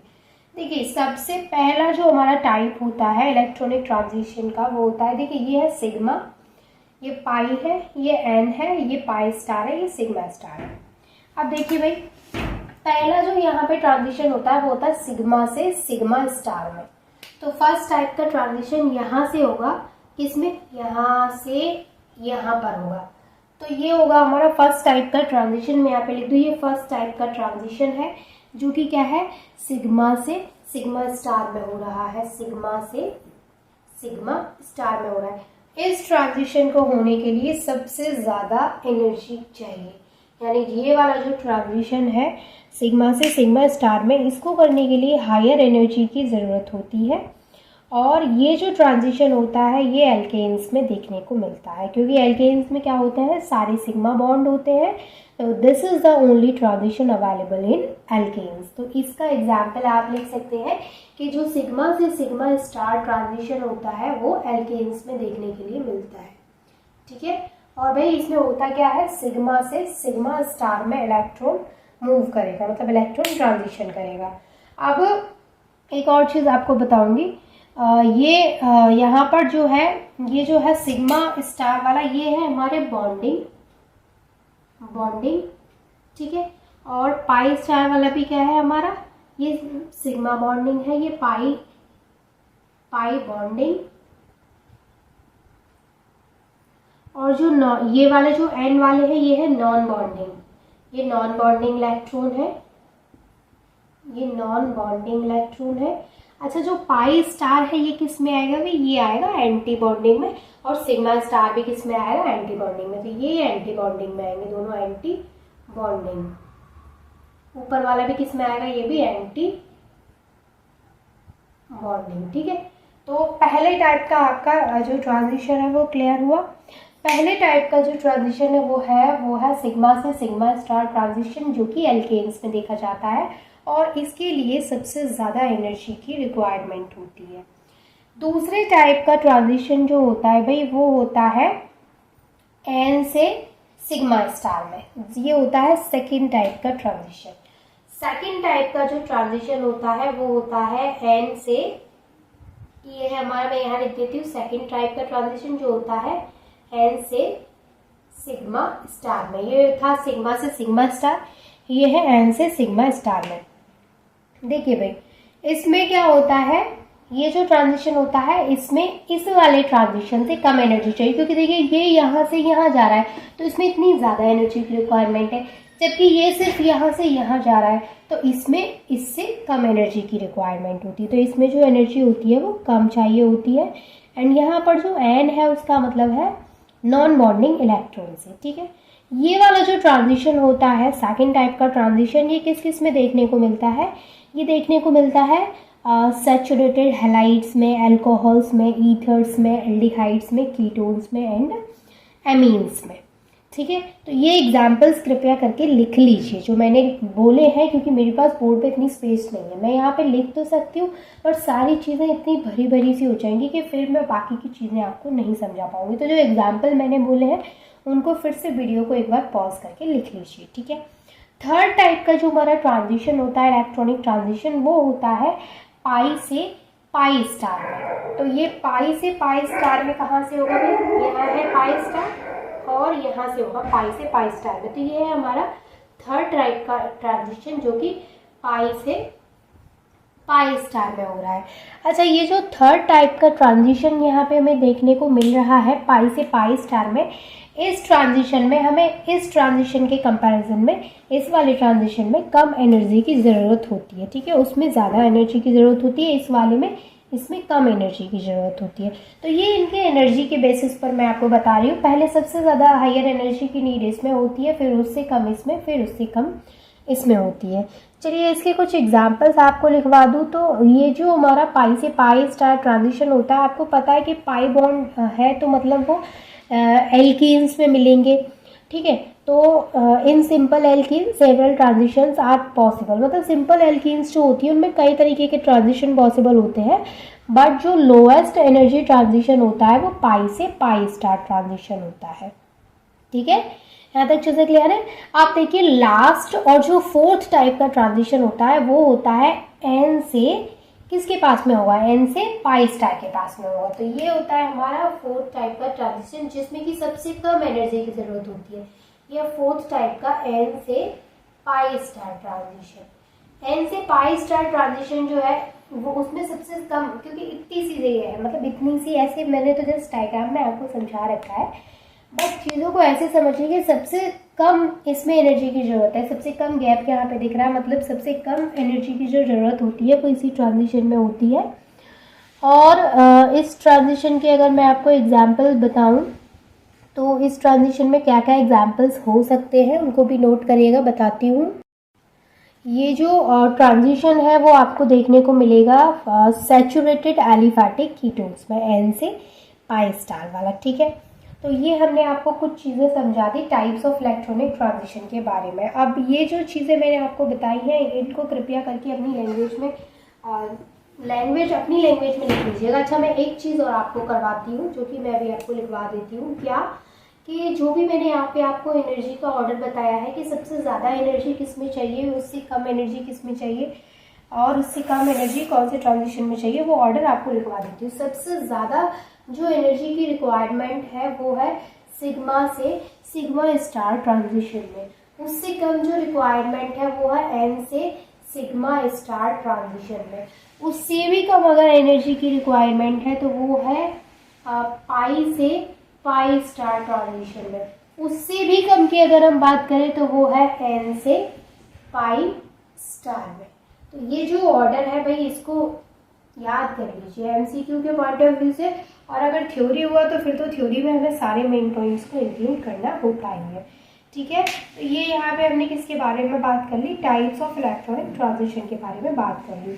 कलर ऑफ द कंपाउंड्स को अगर आपको डिटेल में पढ़ना है तो आप चैनल पे जाके यूट्यूब पे जाके सर्च करेंगे क्रोमोफोर ऑक्सोक्रोम थ्योरी कैची स्टडी, तो आपको उसके ऊपर थंबनेल पे बीएससी सेकंड सेमेस्टर लिखा आएगा।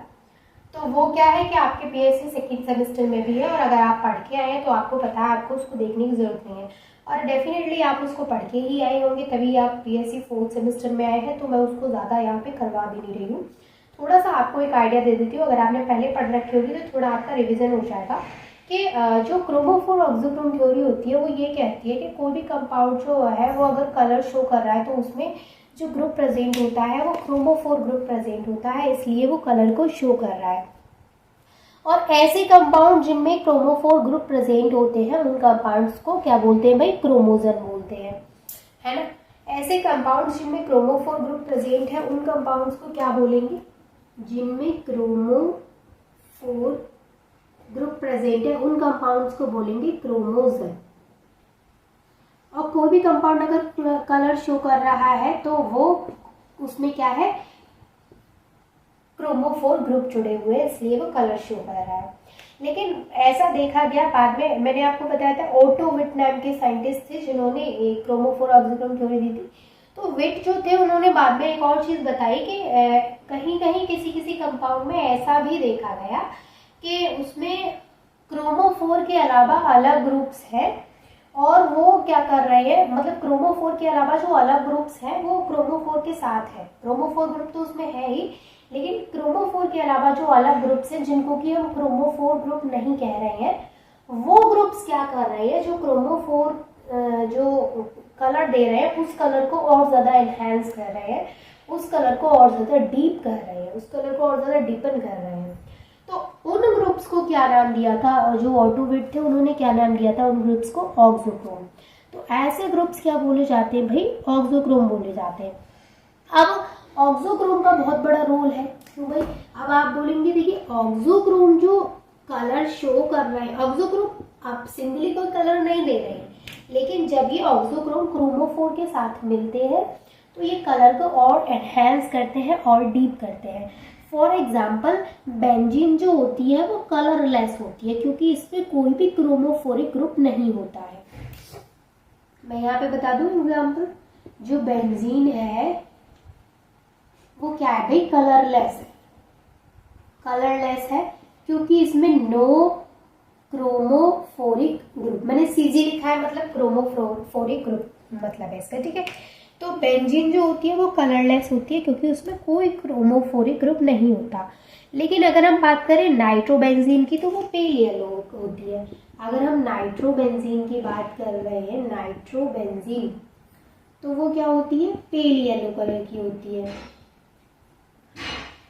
जो नाइट्रोबेंजीन होती है वो पेल येलो कलर की होती है। अब ये पेल येलो कलर की क्यों है, क्योंकि इसमें नाइट्रो ग्रुप लग गया। नाइट्रो ग्रुप क्या है, क्रोमोफोर है। लेकिन अगर पैरा नाइट्रो एनिलीन की बात करें, क्योंकि इसमें क्या है, इसमें क्रोमोफोर ग्रुप है, क्रोमोफोर ग्रुप इसमें प्रेजेंट है। यहाँ पे मैंने नो लिखा है, यहाँ पे प्रेजेंट है क्रोमोफोर ग्रुप। अगर हम बात करें पैरा नाइट्रो एनिलीन की,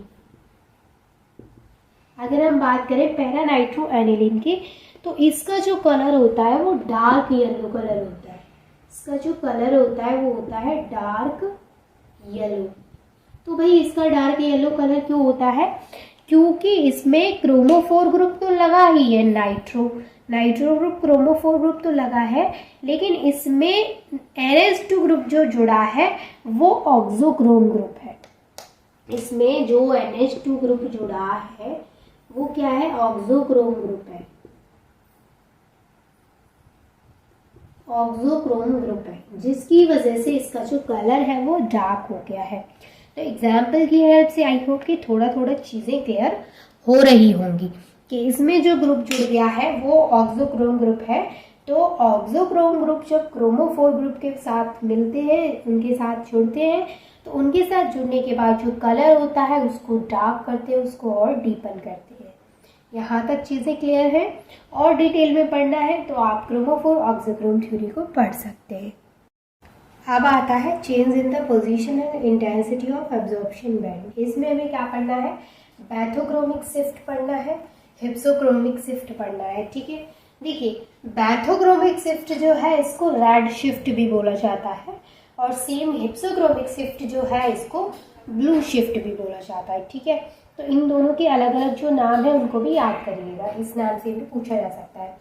अब देखिए बैथोक्रोमिक शिफ्ट जो होती है, इसमें जो शिफ्ट होती है, शिफ्ट ऑफ एब्जॉर्प्शन जो होती है वो लॉन्गर वेवलेंथ वाली होती है, यानी इसमें जो वेवलेंथ होती है वो लॉन्गर होती है, जबकि हिप्सोक्रोमिक शिफ्ट जो है इसमें जो वेवलेंथ होती है वो शॉर्टर वेवलेंथ होती है। लेकिन बैथोक्रोमिक शिफ्ट जो है यहाँ पे उसकी जो एनर्जी होती है वो लोअर एनर्जी होती है, जबकि हिप्सोक्रोमिक शिफ्ट जो होती है उसकी जो एनर्जी होती है वो हायर होती है। अब यहाँ पर डायग्राम का मैं एक फोटो लगा रही हूँ, उसको आप देख लीजिएगा। ठीक है, तो उसमें आपको चीज़ें समझ में आ जाएंगी। अभी सिंपली इतना समझिए, बैथोक्रोमिक शिफ्ट जो होती है वो लॉन्गर वेवलेंथ वाली होती है और लोअर एनर्जी वाली होती है। सेम हिप्सोक्रोमिक शिफ्ट जो होती है वो शॉर्टर वेवलेंथ वाली एंड हायर एनर्जी वाली होती है।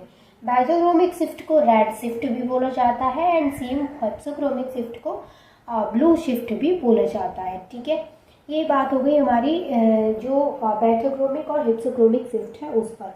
इसके अलावा एक होती है हाइपोक्रोमिक शिफ्ट और दूसरी होती है हाइपरक्रोमिक शिफ्ट। देखिए हाइपोक्रोमिक शिफ्ट जो होती है वो बोलती है decrease in the intensity of the absorption, यानी जो एब्जॉर्प्शन की इंटेंसिटी है उसमें जो डिक्रीमेंट हो रहा है, जो डिक्रीज हो रहा है, वो आता है हाइपोक्रोमिक शिफ्ट में। मैं यहाँ पे आपको बता दूं हाइपोक्रोमिक शिफ्ट में क्या आता है और हिप्सोक्रोमिक शिफ्ट में, ये थोड़ा आपकी जानकारी के लिए मैं आपको बता रही हूँ। देखिए हाइपोक्रोमिक शिफ्ट जो है, हाइपोक्रोमिक, एक होती है हाइपोक्रोमिक शिफ्ट और दूसरी होती है hyperchromic shift. Hyperchromic shift, hypochromic shift में क्या होता है, decrease in the intensity of the absorption, decrease in the intensity of the absorption. Absorption की जो इंटेंसिटी होती है उसमें जो डिक्रीज होता है वो होता है हाइपोक्रोमिक शिफ्ट में। ये हाइपो है, यहाँ पे ओ लगा हुआ है। सेकंड अगर मैं बात करूँ हाइपरक्रोमिक की, तो हाइपरक्रोमिक शिफ्ट में क्या होता है, इंक्रीज होता है, जो इंक्रीज होता है वो इंटेंसिटी ऑफ द एब्जॉर्प्शन है, यानी increase in the intensity of the absorption, increase in the intensity, जो एब्जॉर्प्शन की जो इंटेंसिटी है उसमें हाइपरक्रोमिक में तो इंक्रीज होता है और हाइपोक्रोमिक में डिक्रीज होता है। ये दोनों पॉइंट्स को अच्छे से दिमाग में बिठा लीजिए, क्योंकि दोनों में क्या है कि थोड़ा सा कंफ्यूजन हो सकता है, बट कंफ्यूजन आपको क्रिएट नहीं करना है। अब इसके बाद हमारा आता है वुडवार्ड फिशर रूल, जिसको कि मैं आपको नोटबुक पे बताती हूँ। देखिए, वुडवार्ड फिशर रूल जो है ये बहुत इम्पॉर्टेंट है। इसमें क्या होता है कि इसमें आपको डेफिनेशन भी लिखने के लिए आ सकती है और आपसे इसके क्वेश्चंस भी सॉल्व कराए जा सकते हैं। अच्छा, डेफिनेशन आपको इसकी क्या लिखनी है वो मैं बता देती हूँ। It is use to predict the maximum absorption wavelength, यानी ये मैक्सिमम लैम्डा मैक्स की जो वैल्यू है उसको कैलकुलेट करने के लिए यूज़ किया जाता है कॉन्जुगेटेड डाइंस एंड पॉलीइंस में, यूवी विजिबल स्पेक्ट्रोस्कोपी के अंदर। तो वुडवार्ड फिशर रूल जो है उसकी डेफिनेशन क्या करेंगे कि ये जो रूल है उसको मैक्सिमम एब्जॉर्प्शन वेवलेंथ को कैलकुलेट करने के लिए यूज़ किया जाता है। ठीक है, अब वुडवार्ड फिशर रूल जो होता है इसमें सबसे ज़्यादा आते हैं इसके क्वेश्चंस। तो क्वेश्चंस में आपको सबसे पहले पता होना चाहिए कि पता है किस तरीके के क्वेश्चंस आते हैं, उनके लिए ना वैल्यूज़ पता होनी चाहिए। जैसे होमो एन्युलर की अगर हम बात करें और हेट्रो एन्युलर रिंग की बात करें, तो होमो एन्युलर रिंग जो होती है मैं आपको एक बार दिखा देती हूँ होमो एन्युलर रिंग कैसी होती है और हेट्रो एन्युलर रिंग कैसी होती है। ठीक है, जिससे आपके डाउट्स क्लियर हो थोड़े थोड़े। देखिए, सबसे पहले समझिए होमो एन्युलर रिंग जो है उसके लिए बेस वैल्यू होती है 253 नैनोमीटर और हेट्रो एन्युलर रिंग जो है उसके लिए जो बेस वैल्यू होती है वो होती है 240 नैनोमीटर। एक चीज़ समझ में आई आपको, होमो एन्युलर रिंग जो है उसके लिए जो बेस वैल्यू है वो 253 नैनोमीटर है। ये क्वेश्चन सॉल्व करेंगे तब समझ में आएगा आपको। और हेट्रो एन्युलर जो रिंग होती है उसके लिए जो बेस वैल्यू हम लगाते हैं वो 240 नैनोमीटर लगाते हैं। अब होमो एन्युलर रिंग जो होती है वो इस तरीके की रिंग होती है जिसमें क्या होता है कॉन्जुगेशन जो होता है वो एक ही रिंग में होता है, यानी सेम रिंग में होता है। अब जैसे यहाँ पर कॉन्जुगेशन की बात करें तो इस रिंग में है, इसमें नहीं है, और जबकि इस वाली रिंग की बात करें तो यहाँ पर भी डबल बॉन्ड है, यहाँ पर भी, तो यहाँ पर दोनों रिंग में कॉन्जुगेशन है, डिफरेंट डिफरेंट रिंग में कॉन्जुगेशन है। तो ये आएगा हेट्रो एन्युलर में और ये आएगा होमो एन्युलर में। ठीक है, अब आती है, ये दोनों चीज़ें क्लियर हो गई बेस वैल्यू की। ये अभी जब क्वेश्चन सॉल्व करेंगे तो वहाँ पर आपको पता होना चाहिए कि 253 किसके लिए लगानी है, 214 किसके लिए, तो उससे क्वेश्चन सॉल्व करना आसान हो जाएगा। अब जैसे ए साइक्लिक डाइन की बात करें या फिर नॉन साइक्लिक डाइन की बात करें, यानी ऐसी डाइन की बात कर रहे हैं जिनमें कोई साइकिल नहीं है, ए साइक्लिक है या ऐसे बोल सकते हैं नॉन साइक्लिक है, तो ऐसी जो डाइन्स होंगे उनके लिए जो हम बेस वैल्यू लगाएंगे वो लगाएंगे 270 नैनोमीटर। और साइक्लिक डाइन्स जो होंगी इस तरीके की, इनके लिए जो बेस वैल्यू लगाएंगे वो लगाएंगे 253 नैनोमीटर। अब देखिए यहाँ पर जो रिंग है इसमें दो तरीके के डबल बॉन्ड है। एक तो रिंग के अंदर डबल बॉन्ड है, इसको बोलेंगे double bond inside the ring, और एक रिंग के बाहर डबल बॉन्ड है, इस तरीके से इसको बोलेंगे double bond outside the ring. इस तरीके की रिंग जो आपस में जुड़ी होती है इनको बोलते हैं फ्यूज्ड रिंग, और इस तरीके से जब रिंग आपस में एक बीच में बॉन्ड बना के जुड़ी होती है तो इनको बोलते हैं आइसोलेटेड रिंग। आप यहाँ पर एक और चीज़ समझिए, हेट्रोसाइक्लिक जो डाइन्स होती हैं उनमें दो तरीके की डाइन्स होती है, एक होती है एंडोसाइक्लिक डाइन्स और दूसरी होती है एक्सोसाइक्लिक डाइन्स। एंडोसाइक्लिक डाइन्स वो होंगी जिनमें क्या होंगे बॉन्ड अंदर होंगे रिंग के, और एक्सोसाइक्लिक में क्या होंगे बॉन्ड रिंग के बाहर होंगे। अब यहाँ पर देखिए ये वाला जो एग्जाम्पल है इसमें दोनों जो है हमारी बोथ एंडो और एक्सोसाइक्लिक, ये एंडोसाइक्लिक भी है एक्सोसाइक्लिक भी है, क्योंकि जो कॉमन कार्बन एटम है उसके पास डबल बॉन्ड है। अब जैसे इस रिंग के मैं कॉमन कार्बन एटम की बात करूं तो इस रिंग के पास ये वाला डबल बॉन्ड है, और इस रिंग का ही ये कॉमन कार्बन एटम है तो इसके बाहर भी डबल बॉन्ड है, तो ये एंडो और एक्सो दोनों हैं इसमें। ठीक है, इसके लिए ये एक्सो है और इसके लिए ये एक्सो है, और ये अपने आप में दोनों एंडोसाइक्लिक है। अब इसकी बात करें तो ये क्या है एंडोसाइक्लिक है because of the position of double bond, क्योंकि यहाँ पे देखिए जो इनका ये जो है हमारा बॉन्ड है वो रिंग के अंदर है, तो ये हमारी क्या है एंडोसाइक्लिक में इंक्लूड होंगी। ये वाली जो हमारी रिंग है वो किस में होगी एंडोसाइक्लिक में होगी, क्योंकि यहाँ पर जो डबल बॉन्ड है वो इधर है, इस रिंग में डबल बॉन्ड है ही नहीं है। ठीक है, अब इसके बाद आपको दो तीन चीज़ें और पढ़नी है, देन हम क्वेश्चन सॉल्व करेंगे इन सब की हेल्प से। अब ये देखिए यहाँ पर कितने total number of double bond बोलेंगे आप, तो आप बोलेंगे 1 2 3, बट यहाँ पर 3 डबल बॉन्ड नहीं बोले जाएंगे, यहाँ पर बोले जाएंगे total number of double bonds are 4, क्योंकि ये वाला जो डबल बॉन्ड है बी वाला वो ए के लिए भी कॉमन है और बी के लिए भी कॉमन है, तो हम इसको बोलेंगे कि यहाँ पर जो डबल बॉन्ड है वो 4 है। ऐसे ही इसमें जो डबल बॉन्ड है वो एक नहीं बोला जाएगा, दो बोले जाएंगे, क्योंकि ये वाला डबल बॉन्ड इस रिंग के लिए भी कॉमन है और इस रिंग के लिए भी कॉमन है। तो total number of double bonds are 2। ठीक है, अब इसके बाद एक चीज़ ये और समझ लीजिए, ये इंक्रीमेंट होता है जब भी हम क्वेश्चन, बेस वैल्यू समझ में आ गया, रिंग समझ में आ गया। अब मेन एक लास्ट पॉइंट आता है कि अगर किसी भी रिंग से एल्काइल सब्स्टिट्यूशन या फिर कोई भी रिंग रेजिड्यू जुड़ा है तो उसके लिए हम उसमें 5 नैनोमीटर को प्लस कर देंगे। जितने जुड़े होंगे, जैसे एक जुड़ा है तो 5, दो जुड़े हैं तो 2 × 5 कर देंगे। अब डबल बॉन्ड एक्सटेंड कर रहा है तो उसके लिए हम मानेंगे 30 नैनोमीटर। अब देखो, किसी भी रिंग में अगर 2 डबल बॉन्ड है तो कोई बात नहीं है। अगर 2 से ज़्यादा डबल बॉन्ड है, जैसे 3 डबल बॉन्ड है तो एक डबल बॉन्ड वहाँ पे एक्सटेंड किया तो फिर उसके लिए वैल्यू लगाएंगे 30 नैनोमीटर। ऐसे ही एक्सोसाइक्लिक डबल बॉन्ड है, एक्सोसाइक्लिक मतलब रिंग के बाहर डबल बॉन्ड है तो उसके लिए जो वैल्यू लगाएंगे वो लगाएंगे 5 नैनोमीटर।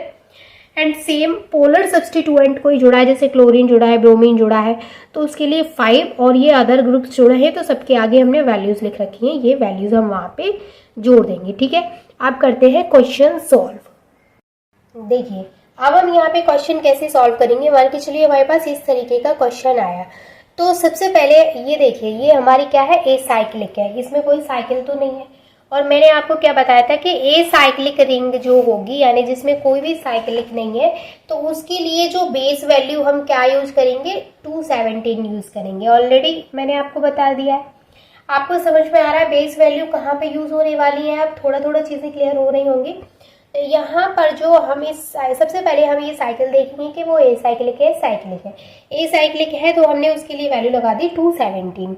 अब 217 लग गई। अब इसके बाद देखेंगे इसमें कोई सब्स्टिट्यूएंट है क्या नहीं। तो यहाँ पर ये देखिए 2 सब्स्टिट्यूएंट जुड़े, तो सब्स्टिट्यूएंट के लिए जो वैल्यू लगाते हैं, मैंने आपको क्या बोला था, सब्स्टिट्यूएंट हो या फिर रिंग रेजिड्यू हो तो हम उसके लिए 5 नैनोमीटर जोड़ते हैं। रिंग रेजिड्यू तो आपको रिंग में ही समझ में आएगा, लेकिन सब्स्टिट्यूएंट तो समझ में आ रहा है यहाँ पे कि ये सब्स्टिट्यूएंट लगे हैं 2, तो 2 सब्स्टिट्यूएंट लगे हैं तो हम 2 × 5 कर देंगे, क्योंकि एक सब्स्टिट्यूएंट के लिए वैल्यू हमें 5 दी गई है। अब क्या करनी है, देखिए हमने क्या, इसमें 2 ही चीजें देखनी होती हैं। एक तो हमने इसकी बेस वैल्यू निकाल ली और दूसरा हमने इसमें एल्काइल सब्स्टिट्यूएंट देख लिया। अब इसके बाद हम इसमें क्या कराते हैं, यहाँ पर जो भी देखिए 217 हमारा ये है और 2 × 5 ये है, तो ये हो गया 10, तो 217 + 10 हो गया 227 नैनोमीटर। तो ये जो है हमारा क्वेश्चन, इसके लिए हमने लैम्डा मैक्सिमम की वैल्यू कितनी कैलकुलेट कर ली, 227 नैनोमीटर। तो इसके लिए जो लैम्डा मैक्सिमम की वैल्यू क्या है, 227 नैनोमीटर। समझ में आ गया। ये एग्जाम्पल हो गया हमारा ए साइक्लिक का। अब मैं आपको बताती हूँ साइक्लिक को आप किस तरीके से सॉल्व करेंगे।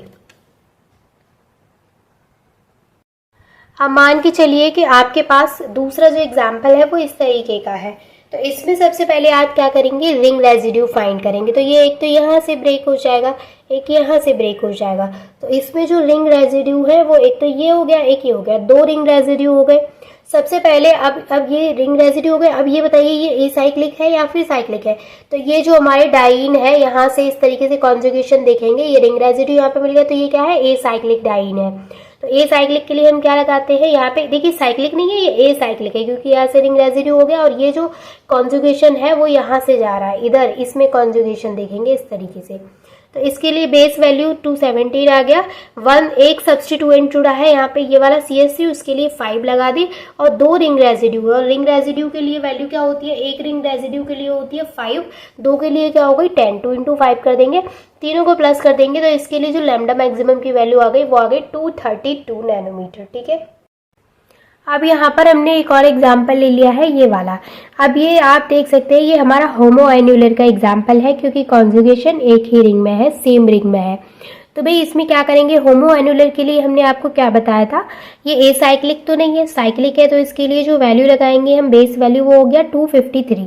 रिंग रेजिड्यू देखेंगे इसमें, तो इसमें 3 रिंग रेजिड्यू है, तो यहाँ से हम इसको ब्रेक कर पाएंगे। तो इसमें 3 रिंग रेजिड्यू हमें मिलेंगे, 3 रिंग रेजिड्यू यहाँ से मिलेंगे, एक यहाँ से, एक यहाँ से और एक यहाँ से मिल जाएगा। तो इसमें 3 रिंग रेजिड्यू है, तो इसके लिए 3 × 5 करेंगे तो हमें 15 नैनोमीटर मिल जाएगा। एक्सोसाइक्लिक बॉन्ड की बात करें तो इस वाली रिंग के लिए ये वाला जो कार्बन है वो कॉमन है, तो ये वाला जो यहाँ पे बॉन्ड है वो एक्सोसाइक्लिक बॉन्ड में इंक्लूड होगा। तो एक एक्सोसाइक्लिक बॉन्ड के लिए कितनी वैल्यू होती है, 5 होती है, तो ये हो गया 1 × 5, तो इसको प्लस कर लेंगे तो यहाँ पे वैल्यू मिल जाएगी 273 नैनोमीटर। अब देखिए वुडवार्ड फिशर रूल में तो बहुत सारे एग्जाम्पल्स हैं, अगर आप कहेंगे तो हम सेपरेट एक वीडियो में इसको समझेंगे। आज उतना ज़्यादा नहीं हो पाएगा क्योंकि मुझे वन शॉट भी डालना है और इतना नेट भी नहीं है मेरे पास कि मैं वीडियो को इतना बड़ा कर दूं और फिर इसको अपलोड कर पाऊँ। तो वुडवार्ड फिशर रूल को मैं डेफिनेटली एक सेपरेट वीडियो में और बहुत अच्छे से आपको समझाऊंगी जिससे कि आपको चीज़ें क्लियर हो जाए। बट आज तो सिर्फ वन शॉट है तो उसी हिसाब से मैंने चीज़ें यहाँ पे कवर की हैं, बहुत ज़्यादा क्वेश्चंस भी नहीं कराए हैं। आई होप कि ये चैप्टर थोड़ा बहुत हेल्पफुल रहा होगा, आप सारे टॉपिक से फैमिलियर हो चुके हैं। And thank you so much for watching this video. All the best for your exams.